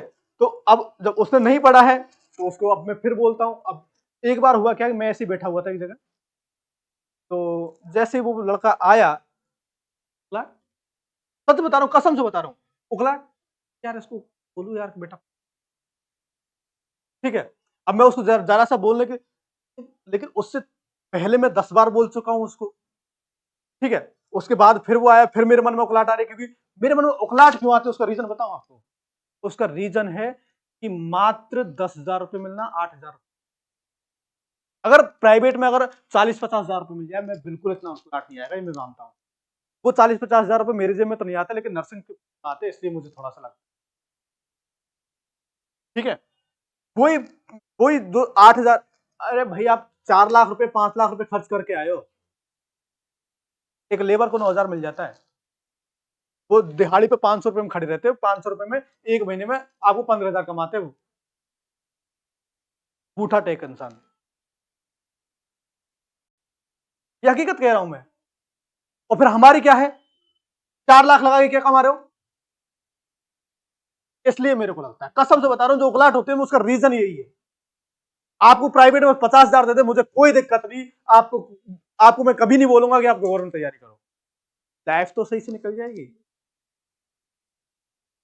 जो उकलाहट होती है उसका रीजन बता रहा हूं मैं, यही रीजन है।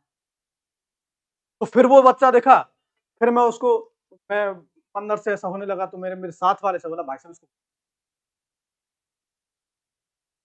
कसम से बता रहा हूं, भगवान कसम खा रहा हूं, मैं उसको यही बोला कि इसको भगा दो यार तुम यहाँ से। क्यों? क्योंकि यार मेरे अंदर बहुत ज्यादा हो रहा है, मैं इसको 10-12 बार बोल चुका हूं और ये काम कर नहीं रहा उस पर, और मैं फिर कहूंगा फिर ये मेरे को पागल समझेगा। तो ये हकीकत है।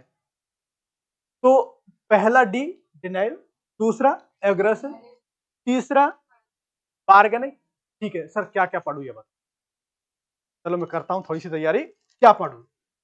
थोड़ी देर बाद वो ज्यादा कहते तो क्या क्या पढ़ू ये बताओ, वो करे ना करे काम, लेकिन उस पर बार्गेनिंग करना शुरू कर देगा। सर कौन सी बुक लू, कैसे क्या करूं? तो क्वेश्चन फर्स्ट में 15 से 20 मिनट आपके खर्च किए थे, वो इसीलिए किए थे बार्गेनिंग पे, ठीक है। तो जैसे ही वो बार्गेनिंग हुई, उसके बाद क्या होगा, वो डिप्रेशन में, इतना पढ़ना पड़ेगा। अगर उसको एन क्लास का बोल दिया, कैसे करेगा, इतना पढ़ना पड़ेगा, फिर वो डिप्रेशन में, नहीं पढ़ भाई, बुक उठा के दे दो, दो तीन उसको टारगेट आई दे दो, और प्रिया यादव दे दो, प्रिया अग्रवाल दे दो, और एक एन क्लास दे दो, ये लो बंडल पढ़ो, डिप्रेशन में जाएगा कि नहीं जाएगा?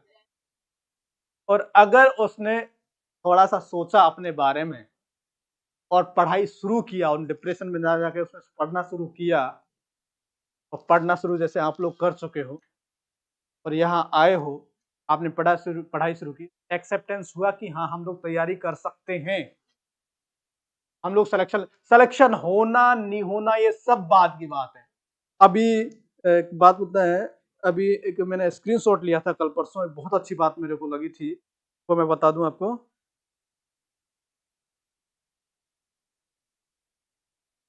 नहीं,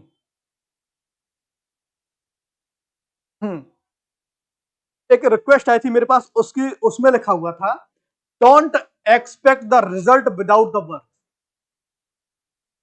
तुरंत स्क्रीनशॉट लिया मैं देखते ही, don't expect the result without the, आप रिजल्ट का एक्सपेक्टेशन ना करो विदाउट वर्क।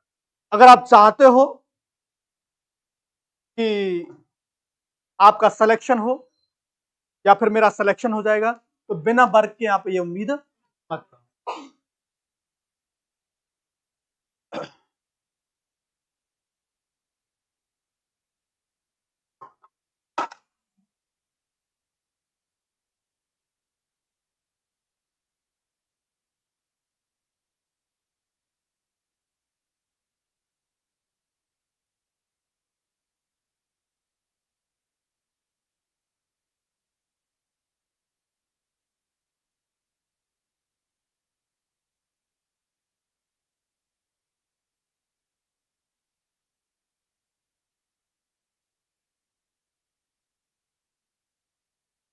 ये जो लाइन थी सेम, ये फ्रेंड रिक्वेस्ट आई थी मेरे पास, उसी में है।